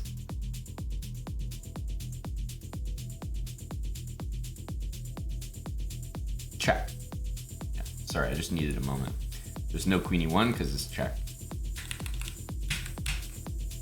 No bishop d5, and no way to make it work. Okay, so d5. a5, that was the other move I was worried about. I guess now we just play a3. There's no bishop c6. Kind of force black to do something. I assume black is going to want to keep the bishop, so maybe bishop c5. But at least this guy's stopped. F2 is protected. We have stuff like rook e4 and knight e4. Eric should be in a good spot. Klim Slim, thank you for the 5-month resub with Prime. That's important resub, guys. Paying his penance. Klim Slim was just in chat a minute ago, letting me know that queen d3 blundered checkmate with queen e1. When he quickly realized that was not the case, he immediately subscribed with Prime, and his sins have been forgiven. JC Digital Girl, thank you for the 500 bits. Carnaldo, 3 months with Prime. 5 more subs from JC Digital Girl. 100 bits from Bagels, Goblin, Wild Hacks, Neil, Defile. Bob K with 1,000 bits. The collection plate is filling up. Gersty 1337. You have a friend here, Mattis. Elite Bros. It's me, Gib. It me, Gib. Thanks for the 13 months. Queen c5. Okay.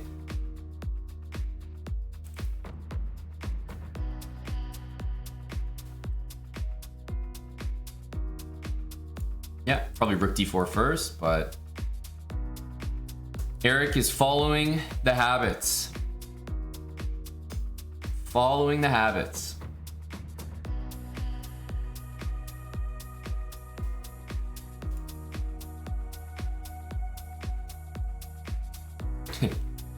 Yeah, this is like one of the classic, Mom, can we double the rooks? That's okay, sweetheart. We have doubled rooks at home. The doubled rooks at home.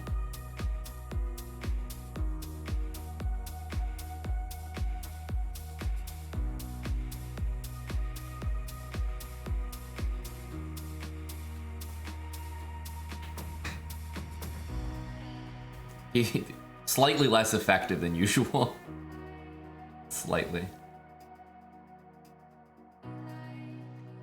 How do we maintain serious chances here? It's going to be opposite bishops, it looks like. Eric might be able to keep 1 extra pawn. But open position, bishops, this is always going to be very tough to handle. How is queen d3? There might be some... No, it's never that bishop moves. Queen d3 takes. Queen takes. It's tough. Tough to keep the edge. Bishops are always going to simplify. It's really good this move is played though for us because the 7th rank is always going to be available.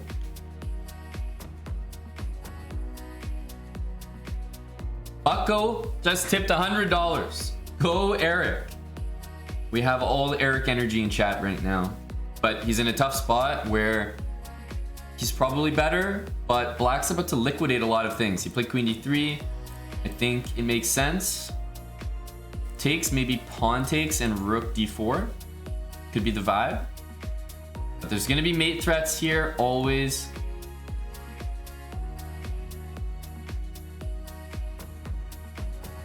I think we're slightly better, but it'll be a tough endgame to convert. 5 gifted subs from Muff. We love Muff around here. Joe God 92. Thanks for the gifted sub and the resub for 6 months. Ubuntu 42 months with Prime.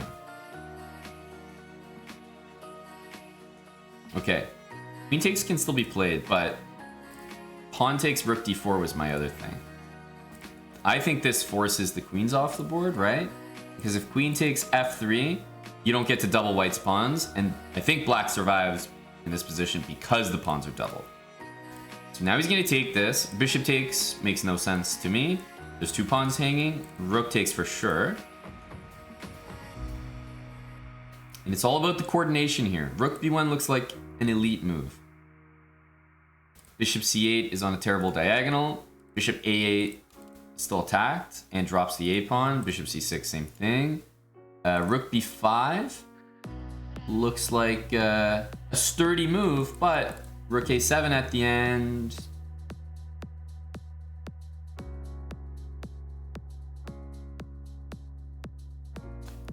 White is definitely pressing here.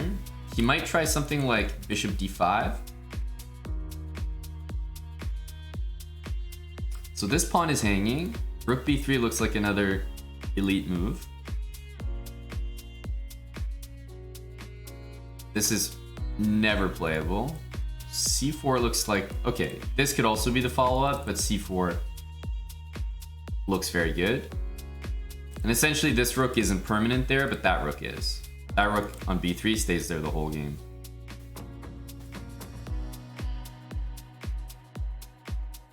And look at that habits move. On a dark square, king is nice and safe here. Bishop covers everything. Eric's up a lot of time. He's got one extra pawn. Can we convert? Ask Anna, thank you for the 5 subs.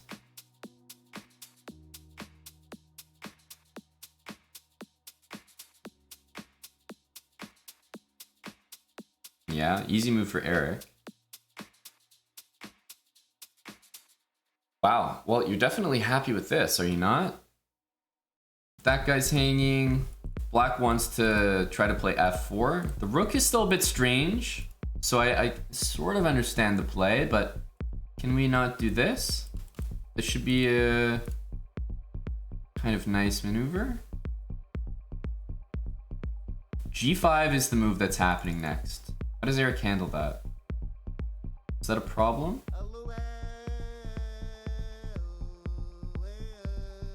Did the move king g1 just appear on the board? Or no? Did I just like see something? It did? Okay, just making sure I'm not crazy. Because it just moved back as well. Yeah, the pump fake. I don't know how that happened.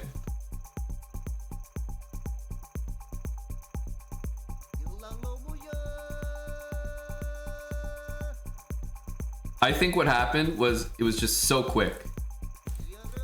It was so quick, right? It just like all snapped in. He went back and forth.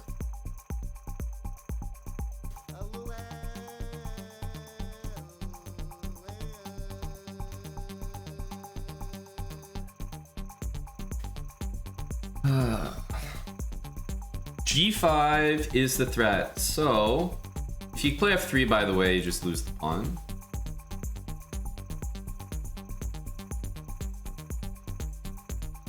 If you take here, that's no good at all. If you check and go there, then I think the move is this. Yeah, I think you almost have to play h4 to play for something at all. Is he gonna play h6? Or is he just gonna take this pawn? Actually, if you take the pawn, what is white even threatening? Check, king there. Oh, maybe this is just strong, huh? What's the plan? You gotta take this and allow this. Man, this is very resourceful stuff though. White's not gonna get mated, but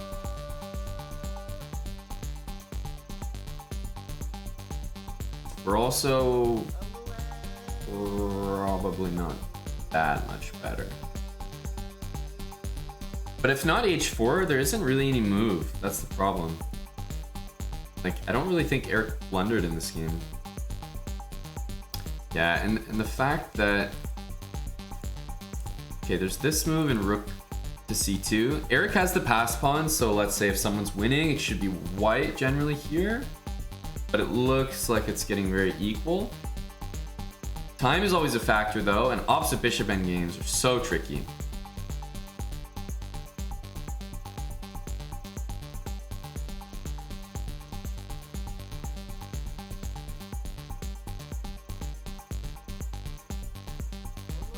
Donut52, thanks for the 13 months there, Alex, appreciate it. Sagi Mage 710, welcome back for 4 months. Come here to get some 16 months with Prime.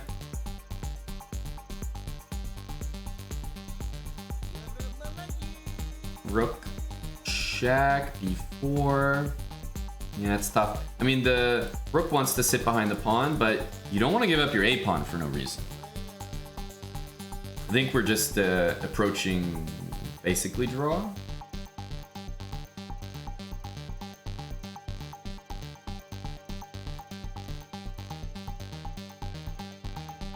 Yeah, check in b4 I was thinking.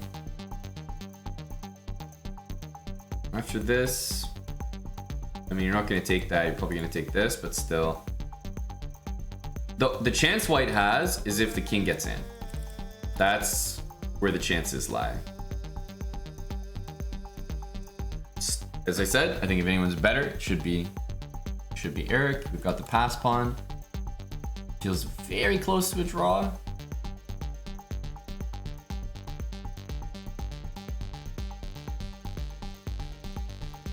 But not quite.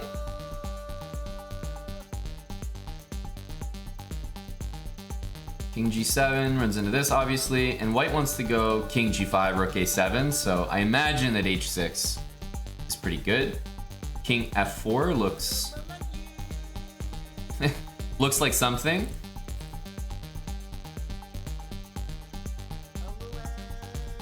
And if g5,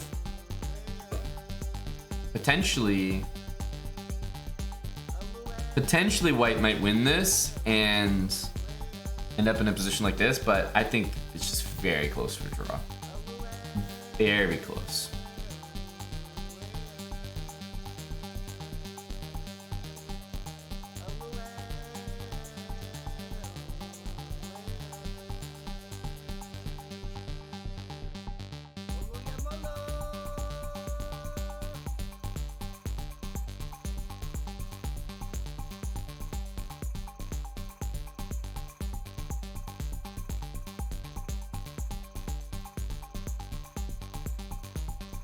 Yeah, I don't know. There's not much here. I think you can probably keep the rook on with whatever move, rook a7, rook c7, but you do so knowing that you don't really have much. Yeah, I think he's gonna check him. Eric can't go up because of this, which will pick up some material.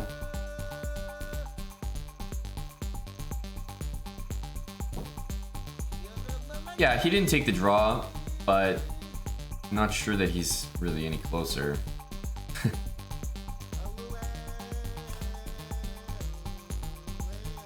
Still, when you don't take the draw and you just keep things on the board, you let your opponent know that, hey, you're the one playing for the win. At least you want to see the game out 5 to 10 more moves. It's tough to make something happen though. Check and maybe king e3. King e3 coming.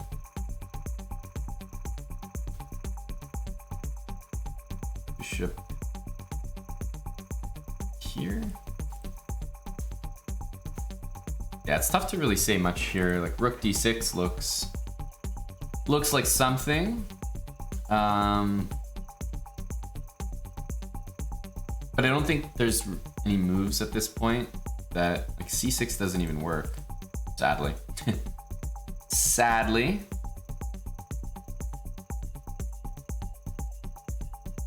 King f5 will almost certainly get played, but then maybe rook here. Trying to play c6. So there are some ideas. If you get rook and bishop versus rook and pawn, it's still a draw. That's why I'm saying that they're very high drawing chances. Because even if you get your maximum achievement, I think it's still a draw. Just tough. I was thinking rook d6 would be the move to play c6. And honestly, I'm a little surprised that rook d6 wasn't played. What was wrong with that? If rook c7, there was rook f6, and aren't we getting c6 by force there? Huh, I'm a little surprised by that.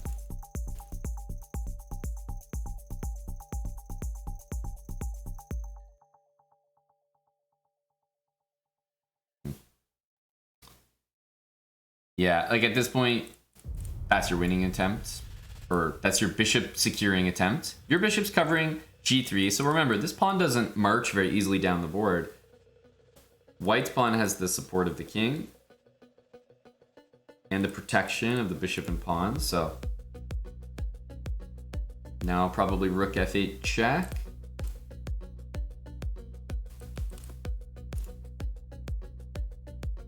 Eric's got a lot of time here. He's been playing checks back and forth. His opponent's been thinking.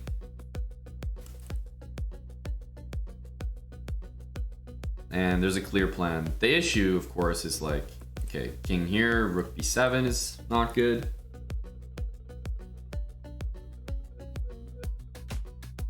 I think you want this and rook f8.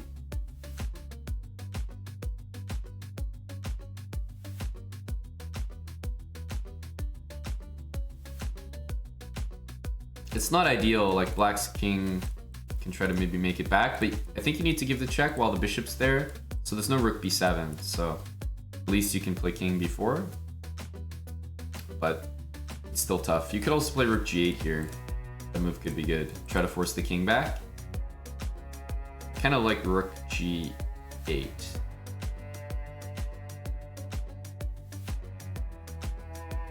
He's working, he's working.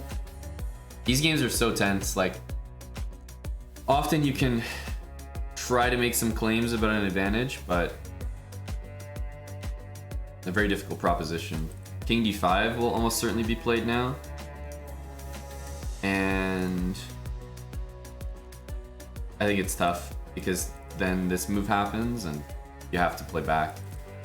So, drops the pawn. Maybe black is closer to a draw because you drop the pawn and you can check the king forever, but at least Eric wins the pawn there. Okay, fair. If I was black, I might do this because I feel like it's easier to draw. But he played king f5, I believe. Yeah, you win the pawn, but if I'm playing black, I feel like it's easier to draw if my king is here, and white's king can't get in, and I'm down a pawn, than something like this, where I have to be very careful that this pawn doesn't push. Both will draw, but just a preference. Like, I don't want to deal with this position.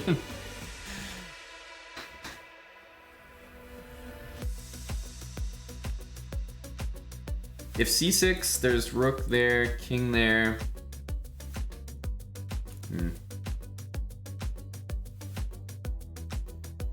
Yeah, this move attacks the bishop, and what happens here? c6, king takes. Yeah.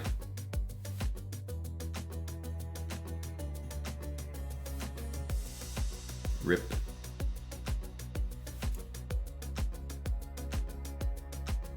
Yeah, there's no c6 now. You kind of have to move your bishop or your rook. Neither of which are super ideal.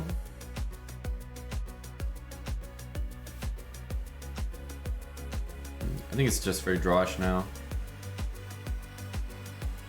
You can even go here.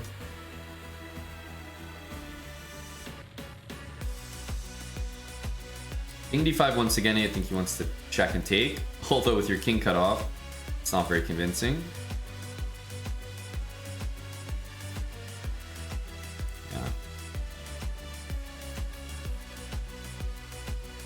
Gotta be careful you don't get mated somehow. I don't think you can.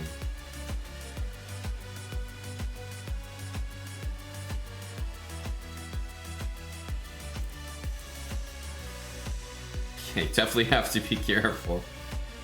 Like, check here takes bishop a6, and I don't know, you just have to watch out a little bit. It's fine, but something like bishop here, I don't know, it gets a little scary looking. It's fine. It's fine.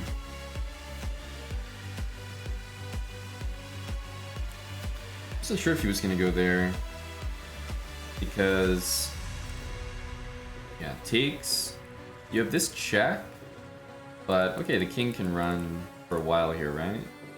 And we always have a check immediately coming next. I guess king a3. We won the pawn, but I guess it's pretty close to a draw. Check, king here.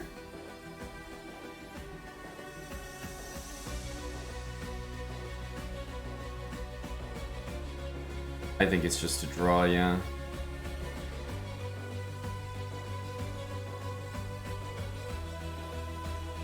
Yeah. King C2. There isn't a check. There's a check here, which leads to mate. Isn't that an issue?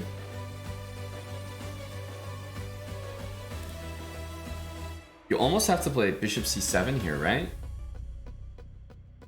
That's mate, and there's no rook g2. And if you play here,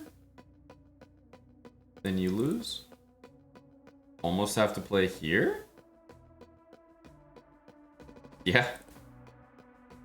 I mean, at this point, you're just like happy to make a draw. This is why I was saying I don't care about giving up this pawn. Look what happened. I mean, we're almost getting mated here. If not for this move, we lose. It's forced mate otherwise.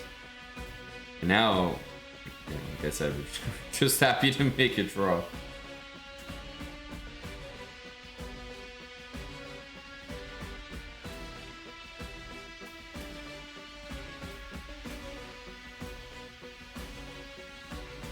I think it's just good to get out of there with a draw. Eric played well, so did Prague, especially in the bishop endgame.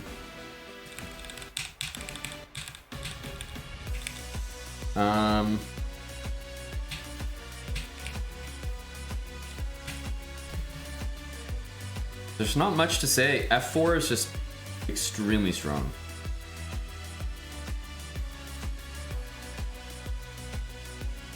It's just very, very strong.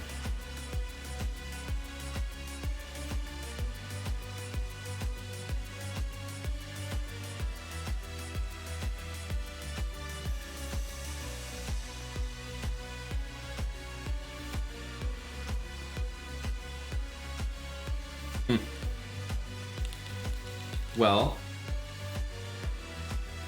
close game.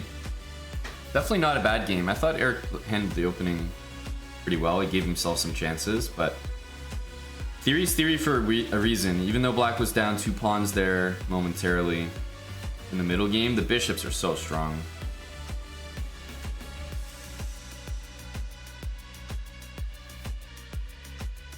So that was game 2.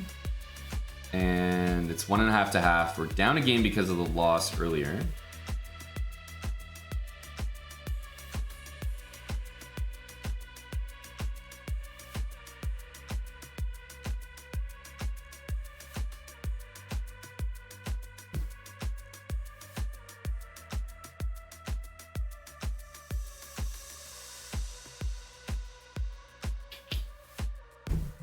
Maybe bishop c7.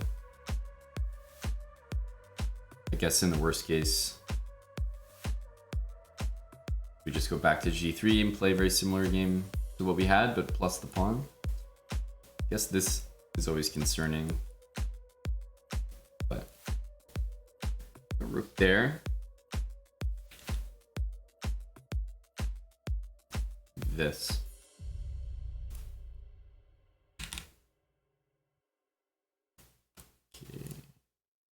Yeah, this stuff can be bothersome. I don't know, we probably just have to go back, and I guess it'll be very similar to what happens. But you have that guy, which helps. Still very drawish, though. Definitely helps, though. How long is the break? Probably just 5 minutes. They played a pretty long game right there, guys. Eric handled the opening pretty decently. Tried this rook h5 move. What's the eval here? Yeah, I mean, like, rook h5. You see, we lost some evaluation. It's not even a top 3 move, but we're still decent. This is a perfect example of a move that someone didn't prepare for. It's not part of their prep, but it's shit enough they didn't prepare for it, but it's good enough that you can still play for a win. Rook h5, there you go. I knew it. Bishop b4 was a really good move, I have to say. Do you think it's the case that in this position, white should have played something different? Once black got bishop b4 and took, I never really liked the position the way I did before. Is it possible that, like, A3 is the move? Or I don't know. I just never really liked the position after bishop b4. I don't know. I don't know. Bishop g3 feels so good, so natural though, so it's kind of hard to say.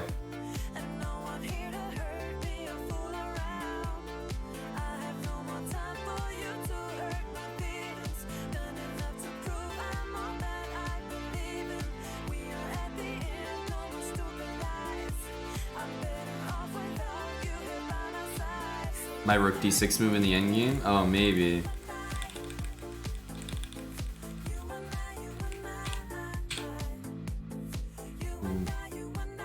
Yeah, I wanted this.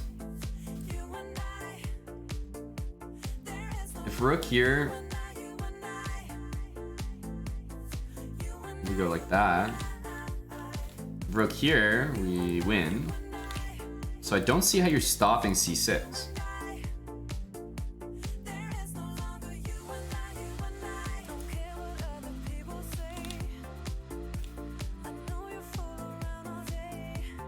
I don't know.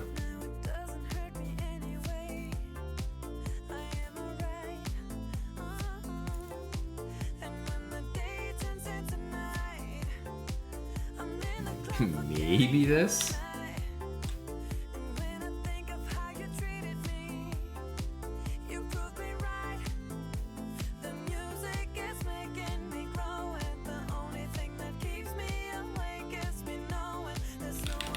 But okay. You still force your opponent to like play that, which is not entirely obvious. Maybe it is obvious, I don't know.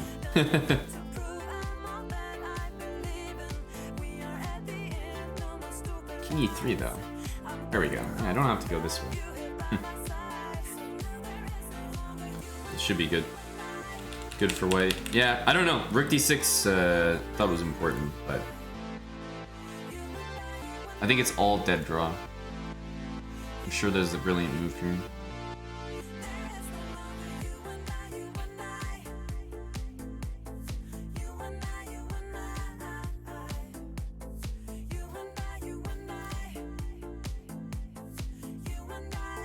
Okay. But, you know, if the engine wants to draw playing like this, I mean, Eric can always take it. At least there's winning chances here. I don't think that's very human. And I do think it's still a draw, but if black has to play this or something, or this, like surely you're happy here. Anyway, I thought it was a try.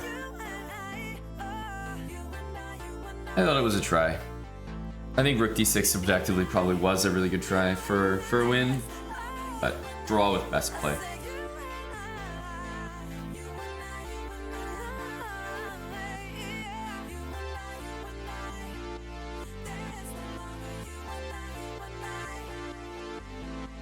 Yeah, rook c4 after bishop c3. Yeah, that's a good point, huh?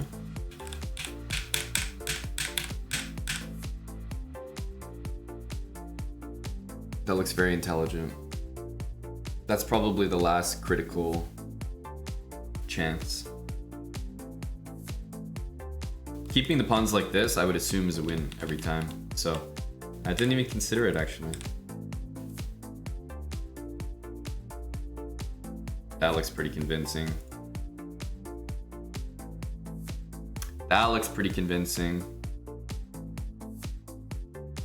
I don't know how this wouldn't be winning.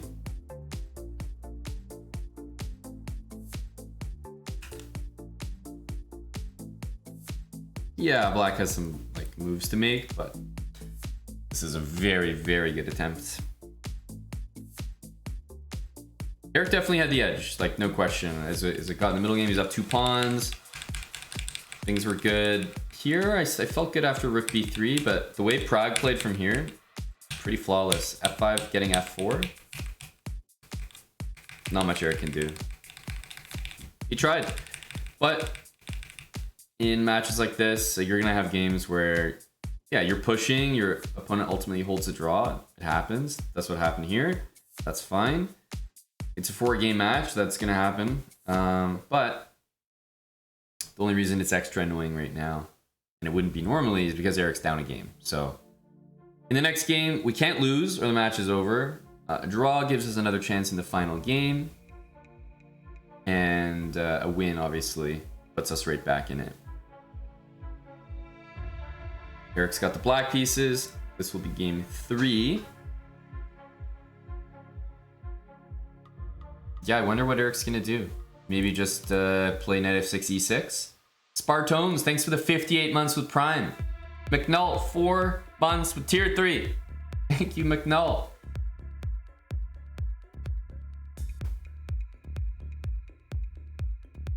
Lord Smash and Dash. Yes, it does. You realize pretty quickly. So yeah, he can play Queen's Gambit again, different line. Knight f6 and e6, I feel like I'd probably expect, based on how that first game went.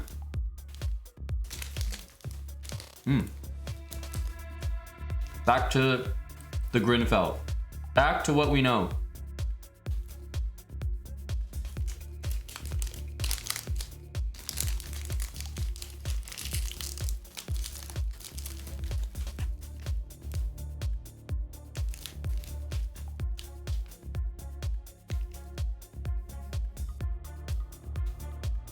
I see Jordan beat Magnus.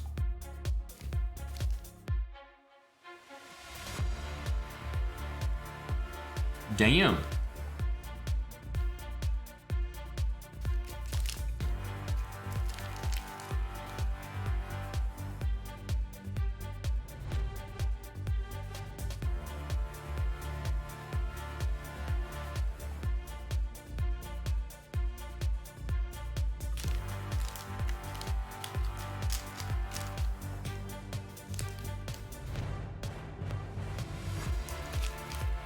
I'd like to remind everyone that, you know, all the gifted subs, resubs, $100 from Bucko for Eric last game.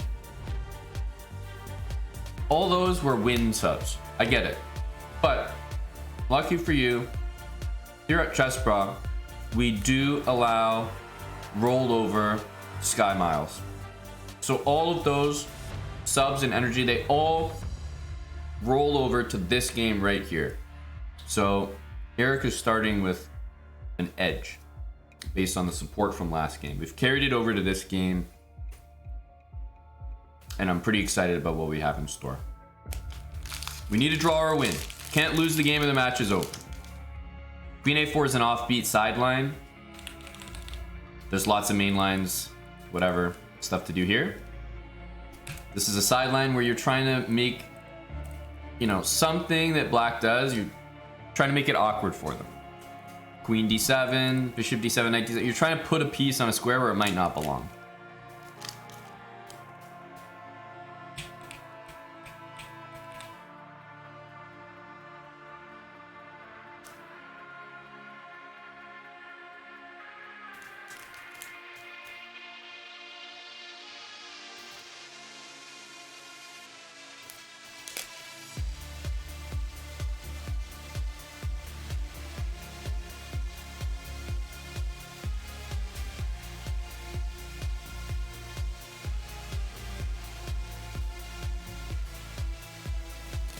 C6 not just permabad? Well, you have the right positional understanding, Tommy, that this pawn is weak.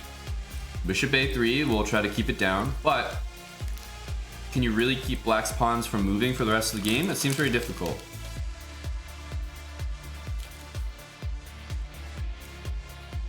You know, in 2 moves, for example,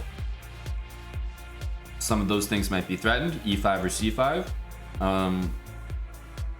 Depending on the position, like if you give up the bishop for the knight, there might be a6 or a5 b4 to loosen up the d4 pawn.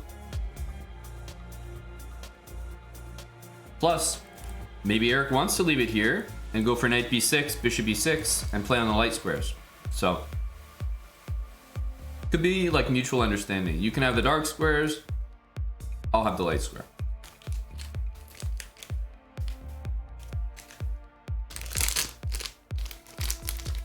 Qatar with $20. Thank you for the dono, Qatar 001. Into the hat, buddy. The support hat. It looks like Eric is gearing up for e5. It's makes a lot of sense when d5 can't really be played as easily.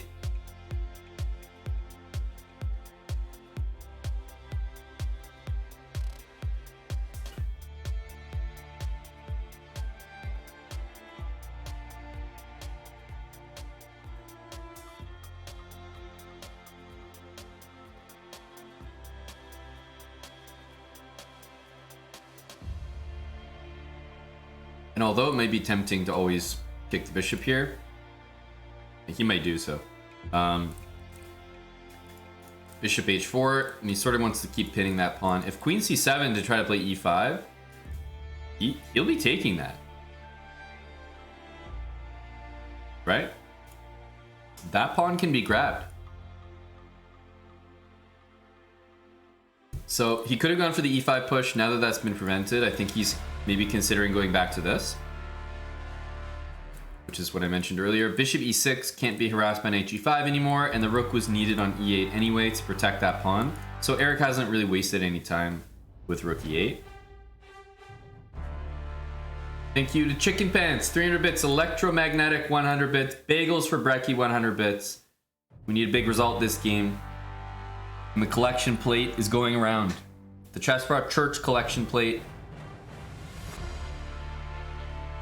What's that show, The Witcher? Toss a coin for your Witcher or something like that? Eric is your Witcher.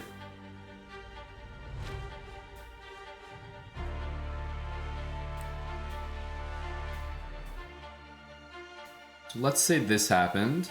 Bishop e6, rook d1, just to put some regular moves. You know, this would be a goal maybe for Eric to achieve. Something like this. Got control over c4. Yeah, white has the c5 square, but double-edged.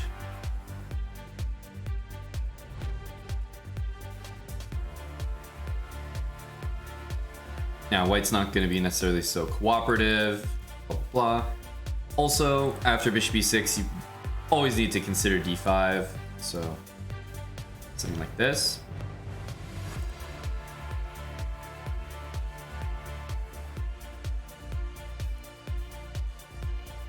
We can't really go grabbing that.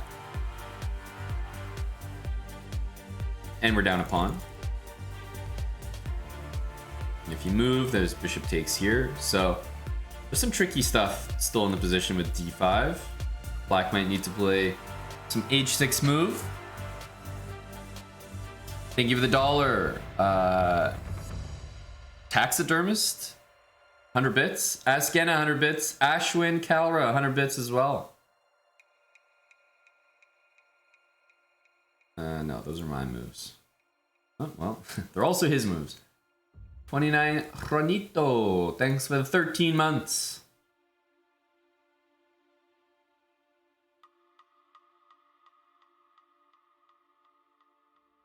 So I think bishop e6 d5 is good.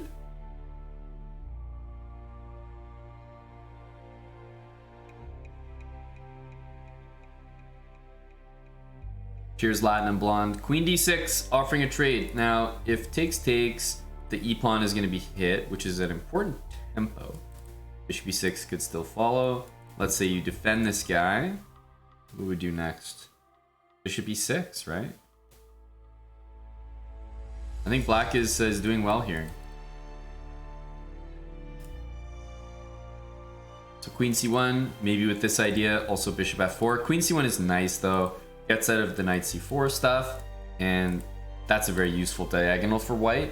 So I actually think that that's probably a very good move. Queen e6 with a funny double attack can always be met by this as well. Queen c2. Eric's gone with bishop e6 and bishop f4 played. So queen here, I'm just curious. What about d5? It looks fine. We can just take it. There's no c4. Okay, just making sure. Even bishop takes d5 is probably a bit better here. if knight e5, then maybe queen c8, very similar to white. Although the knight covers c4. One thing is that if black can, I think he will take the pawn on a2. e5, I believe. You might see queen c8.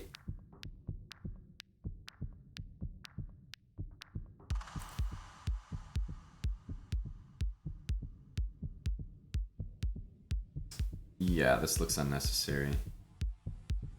You're gonna drop this pawn as well, so yeah, queen c8 makes sense. I think we'll take this, so probably gotta move the queen.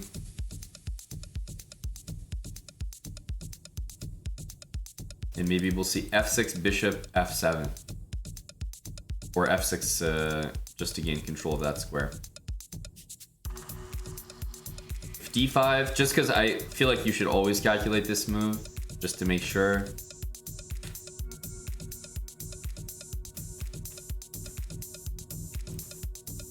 What about d5 here? See, this is why you always calculate d5. So takes, bishop takes. And first of all, I know Eric would be calculating this. Sack the exchange, 2 bishops. Interesting position. Probably slightly worse, if I'm being honest, but compensation looks nice.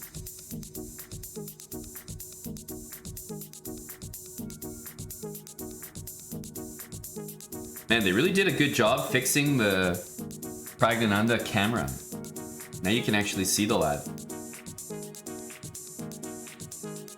Like, he's pretty leaned in right now, and you do have more of the face visible. Okay, the fact that he's rocking back and forth is a little strange.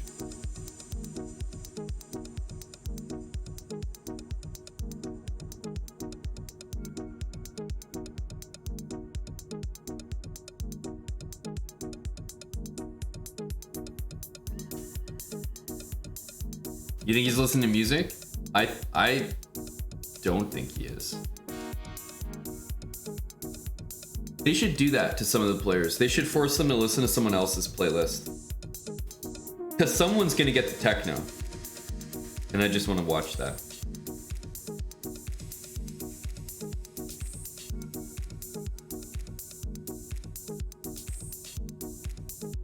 I like it. f6, bishop f7.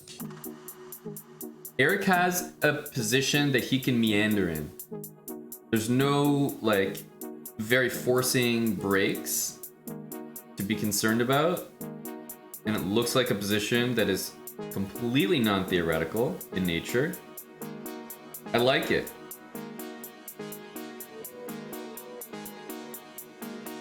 I like it. Like, this move can be played, of course, by Prag, but it doesn't... There's no immediate threat. Like, if it was White's turn again, it wouldn't be an issue. So... this is good. We got some squares here. White's going for the dark squares. We got the light squares. It's a battle.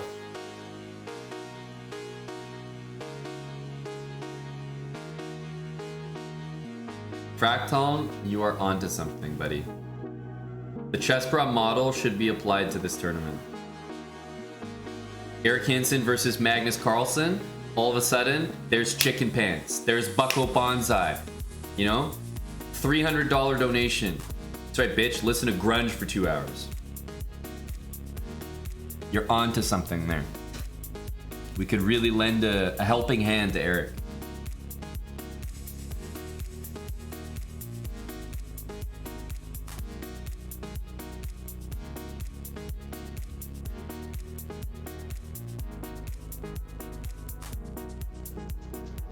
We're tickling the idea of, you know, a c5 in the future. Maybe a6, c5.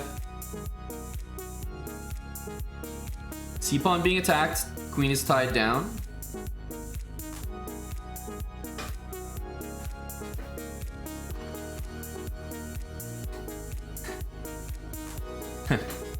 Yeah, you guys are getting some good ideas. It's like, wait a minute, I kind of like this format. The guy's on camera playing a chess game. Maybe we should be able to donate money to make him listen to certain things, and we could donate money to make him take shots, and that would be pretty fun. Wait, that's just the chessbrah channel. That's literally that is us. That is the entire model.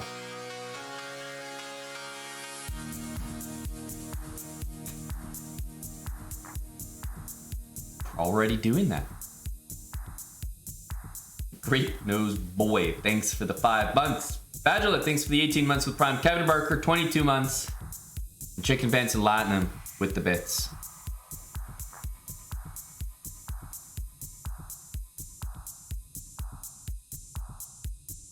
It is a lark, yes. Yeah, one of the guys involved with the lark team sent me a message last year. He saw the lark bottle in one of my YouTube videos. Nice guy. Said he watched The Habits. Sent me the latest lark bottle. I think it's pretty nice. I don't know. I'm not too picky, but I found a good one, so I'm just using it. Does the trick for me. Joe Cool, thanks for 13 months. And Orangi TV, 34 months with Prime. AC Wesley. Fun position here. I like it. Very double-edged. Very much Eric style. Can't complain. Is Bishop A2 a move here? In the immortal words of Yasser Seirawan, it's legal. And it's also check.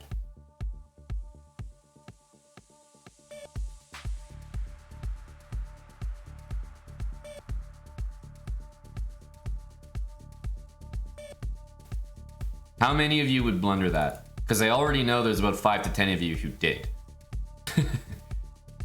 The problem that I have with this blunder is that Bishop A2 is a blunder because it's check, and it's also a blunder because it's just a fucking blunder. It sucks. It's not good enough. You're gonna get 2 pawns and a rook for 2 pieces with a pretty bad bishop. I don't think it's good anyway. I don't even think it's enough anyway.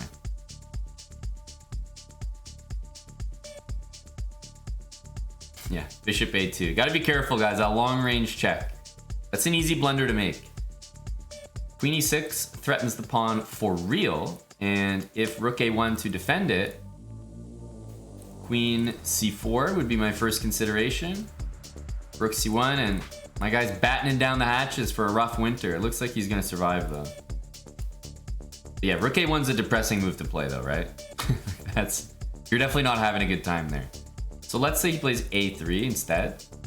Well, all of a sudden, you know, I think the boys can jump in. Maybe Queen B3. I'm a big fan of Eric's position in general. One thing we have to watch out for are the very serious tactical ideas, like Knight F4 and E6, something like that. Bishop F3, Knight F4, E6, like those are the tricky ideas. If we get a regular positional struggle where maybe the queens get traded off, I kind of like Eric's chances.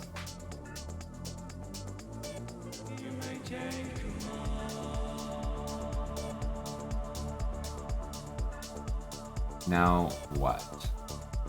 Queen C4 once again. Rook C1 looks like the move.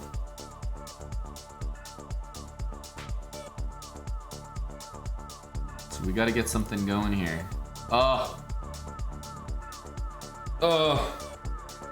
I think I'm half-mast. G5.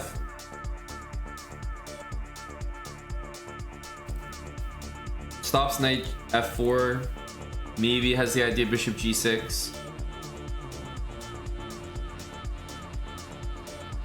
Run it up the flagpole.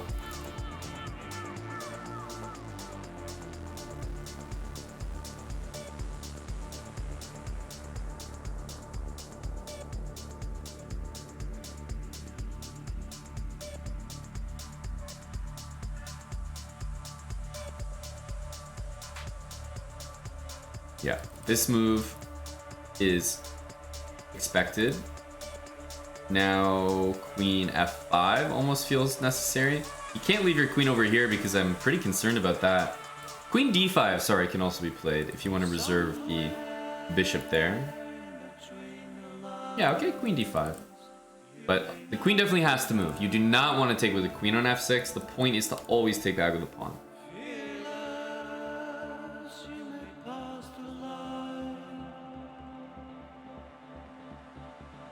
So, disaster would be something like this.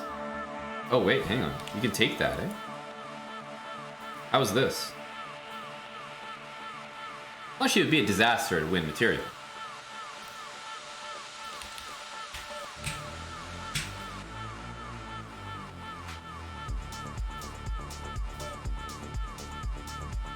Bishop f7 works. I think this holds together. Knight takes. But there's this though. No. Hang on a sec. What's going on here? Oh, but we have this at the end. E takes f6, and the knight hangs on e1. Okay, that's a very serious calculation though.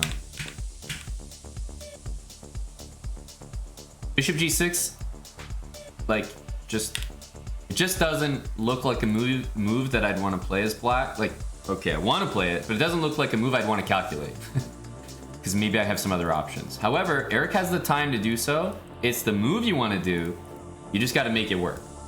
So if you see the idea, then you would maybe go into this. But this is a crazy long calculation. I mean, the engine's like literally slapping the salami here. You have to see a lot to make this work. Like, it just seems unnecessary. You have a position that's pretty good, pretty reasonable. Why go into like a deep tank trying to make something crazy work when you could just move your queen and just not deal with it? Play bishop g6 next move. So, you play queen here. The knight is being dominated by pawns for the moment and can't really go to c5 because of the knight on a4. I think h4 was played. h6 in response. I kind of want to take that way. Is that so crazy? I guess f4 is maybe an issue? I don't know. I was thinking about this. Play bishop there and rook f8. I get it though. hg5. Still good. Bishop's gonna go to g6. One thing you have to be careful. I don't know, careful. Let's say king h1, bishop g6, knight f4.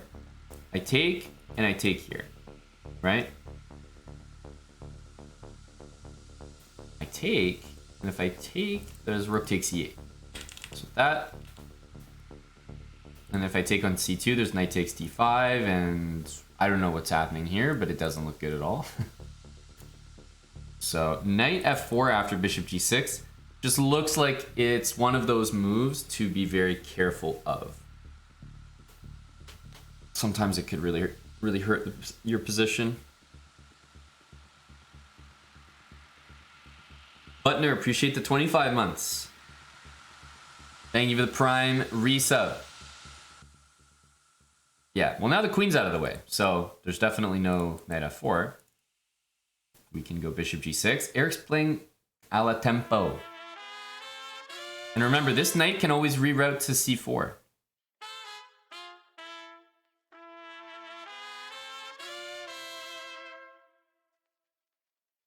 Eric's got a big time edge. I think he's playing a position that kind of enjoys or wants to play. Maybe bishop h6?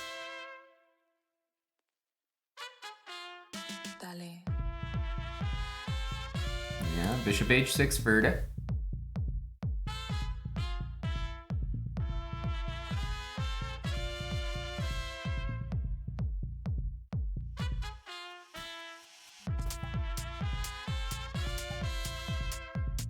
Oh, we got the jam. We got the tunes going right now.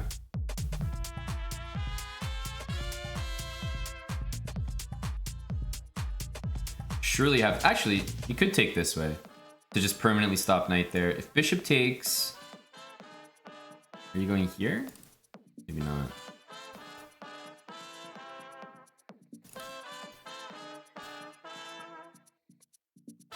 You could try something like this. I can see this working out. Still, white has pretty good pressure on the king's side.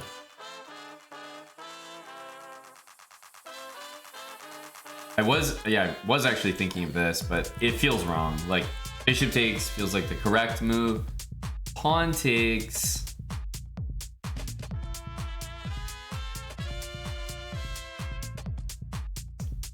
You have, nah, but you don't even have it. Like,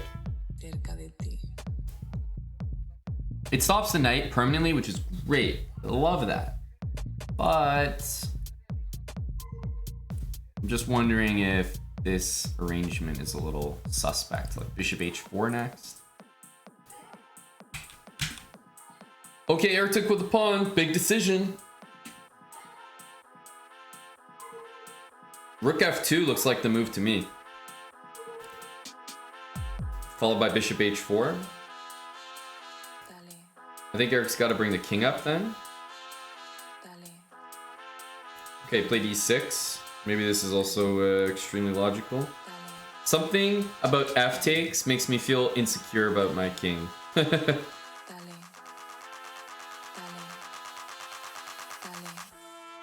My king is a dad bod with some extra rolls on the belly, and I'm feeling a little insecure now that there are so many eyes on me after e6.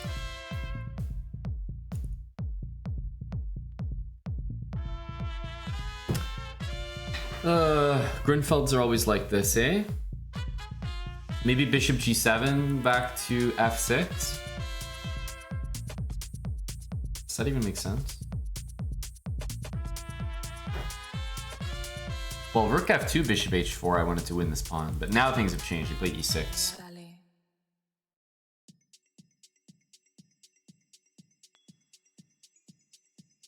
Okay, we can swing the queen around. This knight now, my god, I wish it was on c4 or d5. Because white's pieces are getting very active very quickly.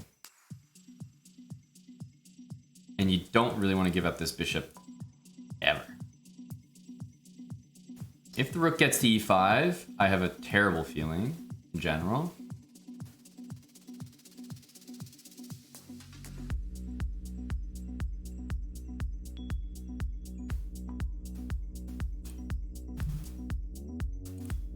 Rook takes g5, like all these pieces are just not defending, and I just feel like we're dead. I feel like we're gonna get mated. How do we bring pieces over to defend? I was thinking about this to stop that move. This move is stopped as well, and if rook there, I was thinking of that. Now my issue is that rook e5 looks like it can be played anyway, because takes, you just take back. God forbid you could even play this move.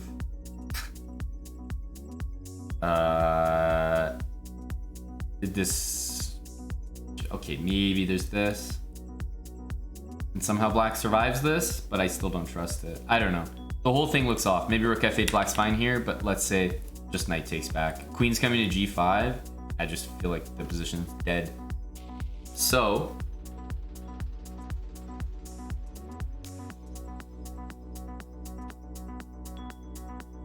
rook f8 played. Kind of surprised rook here wasn't played, but I guess he's gonna wrap around. Knight e5 in response. This is gonna get very spicy now. White has a big attack.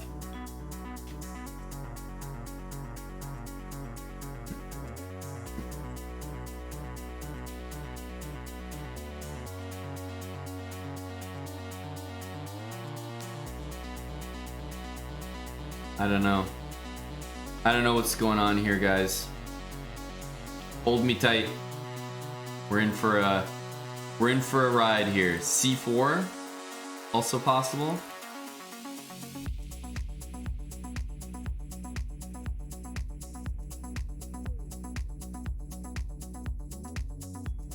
One thing that Eric's doing is keeping the speed up this game, regardless, even though the position's pretty tense right now.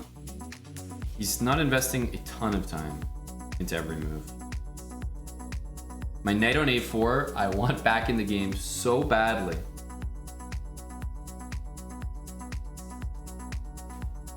What do we do here? Queen takes e6? Or what? I feel like white's just gonna blast the position open. Might have 7, eh?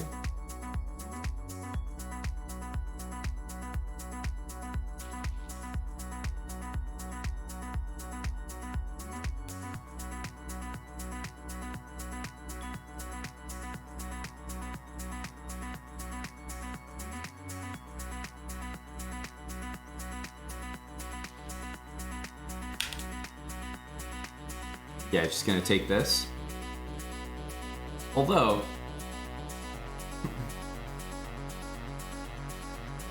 threading that.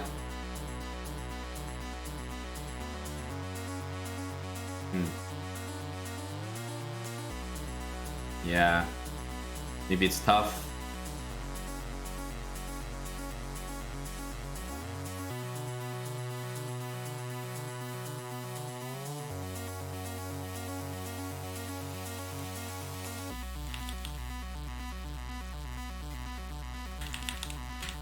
It's the type of position that it just feels like the mates are saying hi everywhere there.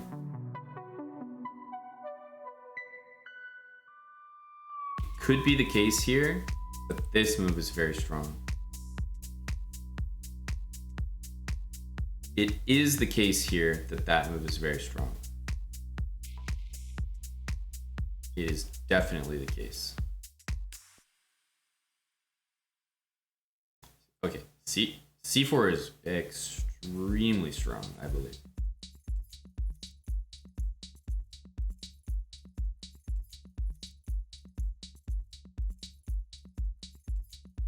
Because the queen is forced to go here, and then you take f7. Surely that has to be an improvement on taking now, when the queen could just take back. So yeah, he's definitely gonna play c4.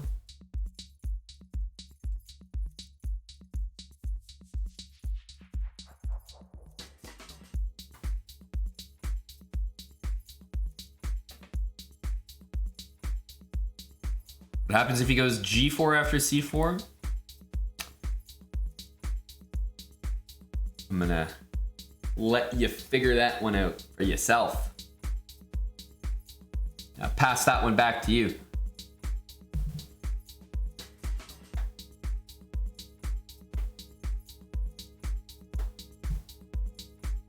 Queen takes e6 playable. Yeah, it's playable. That's about all I can tell you about it. Butner, thanks for the 5 gifted subs. And Hinonik, thanks for the $19.99. It feels like a shopping channel sale or something. Game for the Jazz, stayed for the tunes.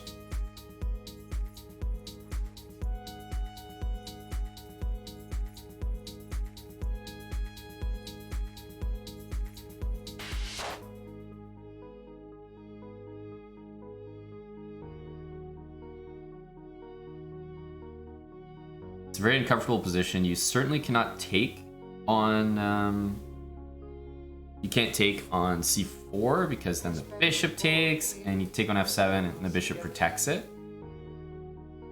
right?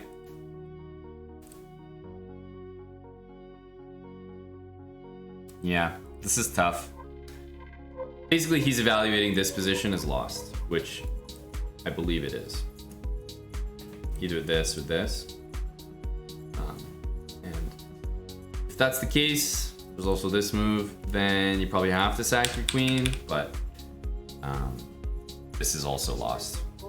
There's no doubt in my mind, unfortunately. I wish there was, but some queen move to get down there, plus this looks tough to deal with. Queen c6, okay, this is once the rook blocks, this must be a little too much. Yeah, maybe even bishop blocks. But it seems like rook to f2 is the move.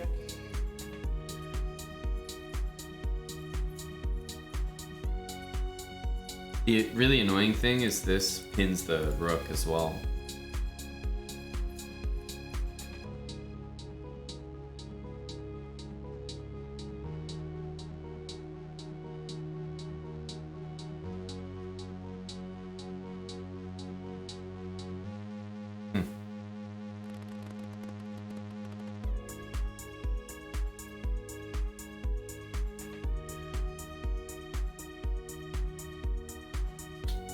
If you go like this,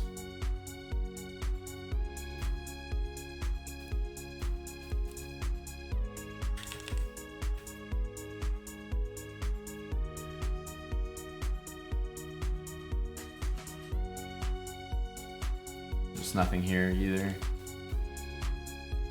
And if you take this, I mean, you have to take d2, I think. I think it's the only move. Maybe he takes this. I assume not, but maybe. Maybe this.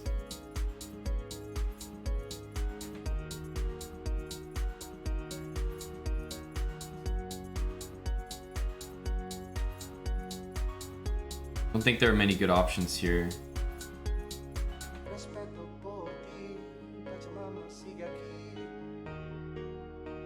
That's rough, boys. I actually was a big fan of the position here. Maybe I shouldn't have been. Maybe I was over optimistic. But I thought this was great. And I love this move. So then what happened?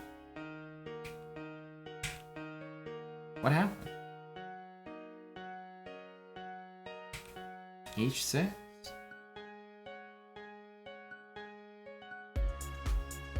Maybe H4, do you just say like, it's not that bad and go back knight B6? Plan to go here, plan to put that knight there. Because I think a position where you go bishop G6, E6, knight C4, I think those are fine. I just feel like if my knight was a little closer to the middle of the board, then I might have a better shot. But yeah, obviously Eric's disappointed, but I think he's also a little bit disappointed with how the game just kind of disappeared. Because I thought the position was good here.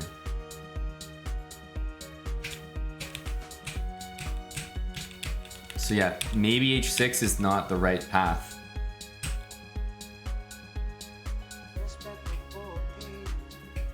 F4 was strong though. What about the move G4? Is that crazy?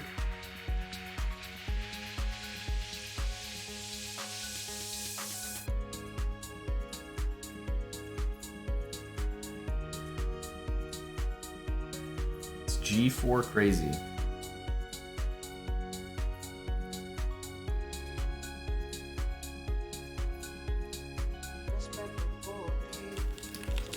So it's the case that I feel like after this, knight b6 might be the move. Although this looks slightly disturbing. Maybe white's position is way better than I thought.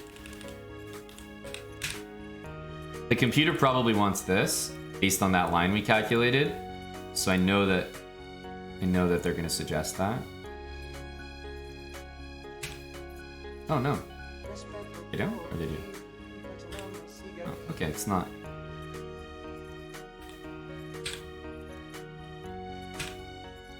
Yeah, h6 is tough. Knight b6. This is sort of what I was thinking, but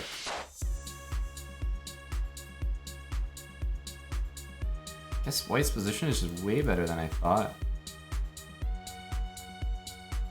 Goes to show, Prague's game, he didn't really do that much, you know, crazy, right? He just kind of sort of got the pieces out, did a little offbeat line like that. And then he put the pawn on e5 and honestly just made very basic moves like tuck the bishop back, bring the rook, tuck the other bishop back, like defended the pawn when he had to. He didn't do anything remarkable, which is, that's not to undercut his performance. It's actually to say more about it. Like, he didn't do anything remarkable, yet his position was improving every single move to the point where I thought black's position was kind of fun here. Knight's kind of covered. This looks nice, but it's pretty artificial, I guess. Knight needed to be back on b6. Black needs too many moves. He needs this, this, this. Like, too many things need to happen for black's position to be perfectly playable. Yeah, the game is over. And actually, the match is over as well because we've had 2 losses and a draw in 3 games. So the last game doesn't need to be played, basically.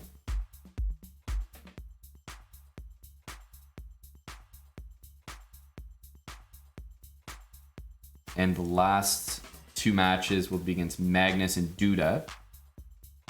I am going to keep the stream on today.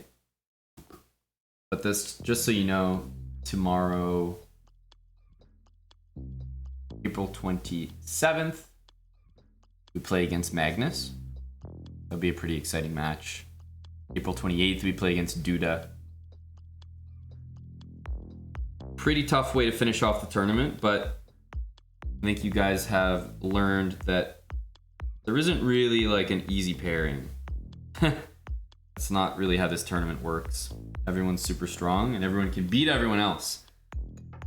At the moment, Jordan is ahead against Magnus, for example. Anything can happen. But yeah, there's a couple more days. So we'll take these cams off the screen here. There's a couple more days of competition. The biggest match is happening tomorrow. 12 p.m. Eastern, same time.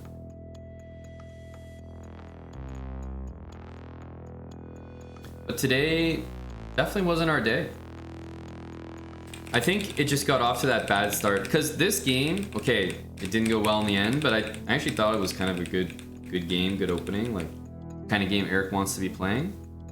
But to just get off to that rough start where we hung that piece, sort of like fell into this opening thing, that was the worst way to start the day. I attribute a lot of today's results to that. Prague just got a basically early lead for free, and he never looked back. He defended well in the second game, despite Eric's best efforts, and then he was already in a good position. He was ahead. He knew one win would finish it off, and this Grunfeld game I thought was pretty impressive by White. His position was a lot better than I thought it was.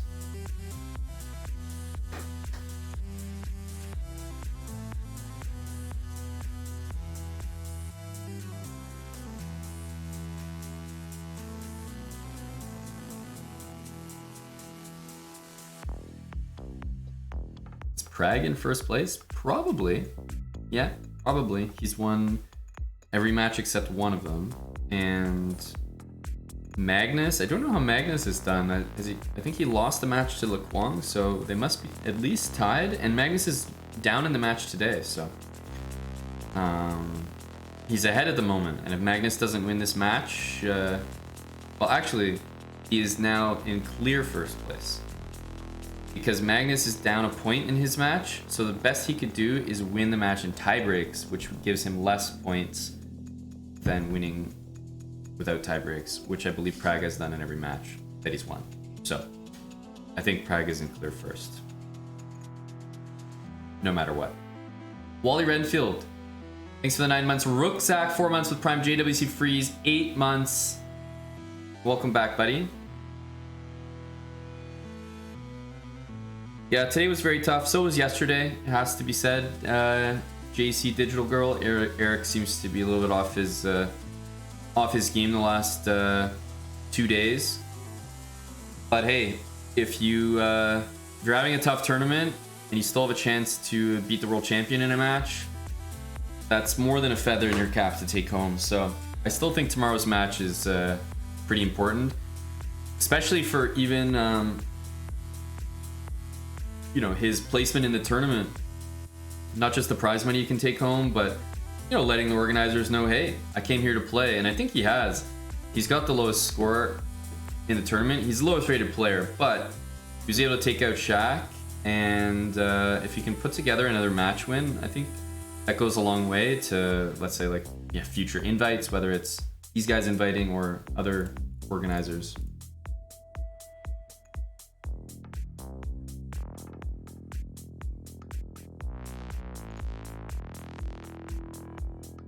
Yeah, tomorrow's easier. Cap?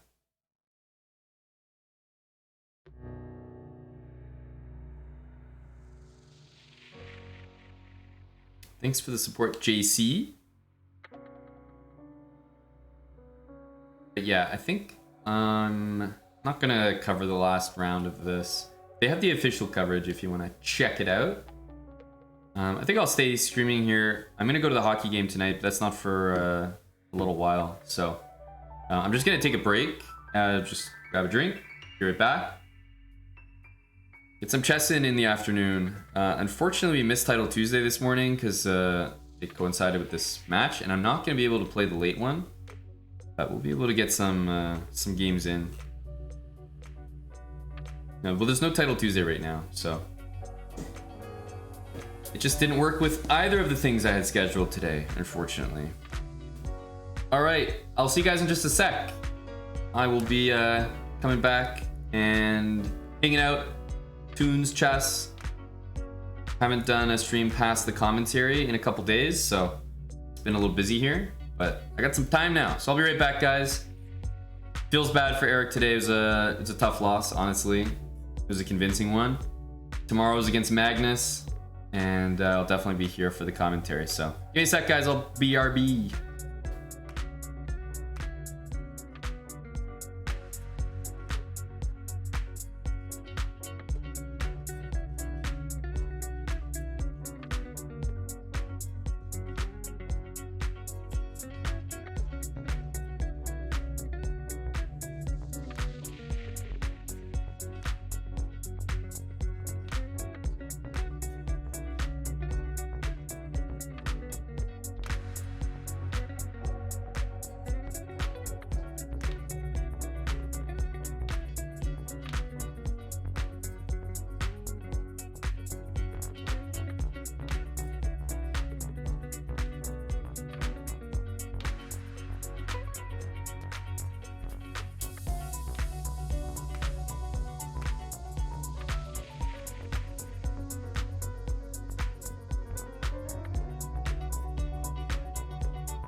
All right.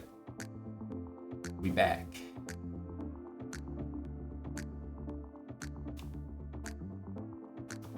Elevator music. Hell nah.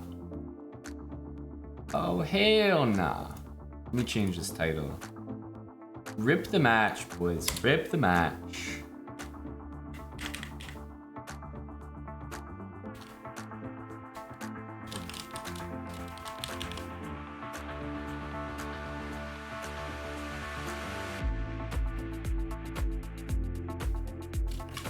That's a rough one.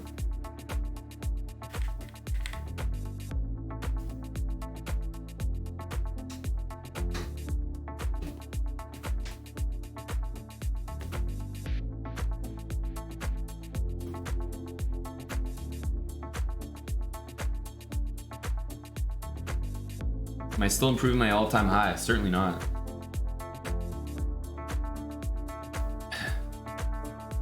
Maybe it'll never happen. JHC. Thanks for the 10 months.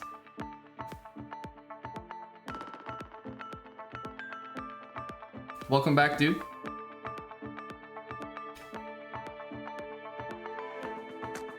I've switched to the kombucha, which have been making me feel drunk when I don't eat.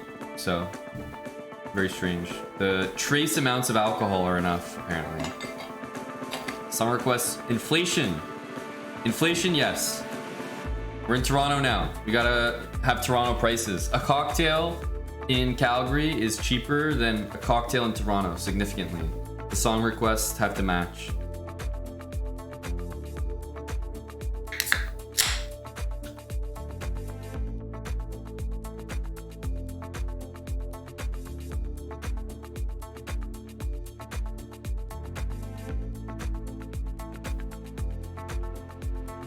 Scubot, thanks for the 2 months.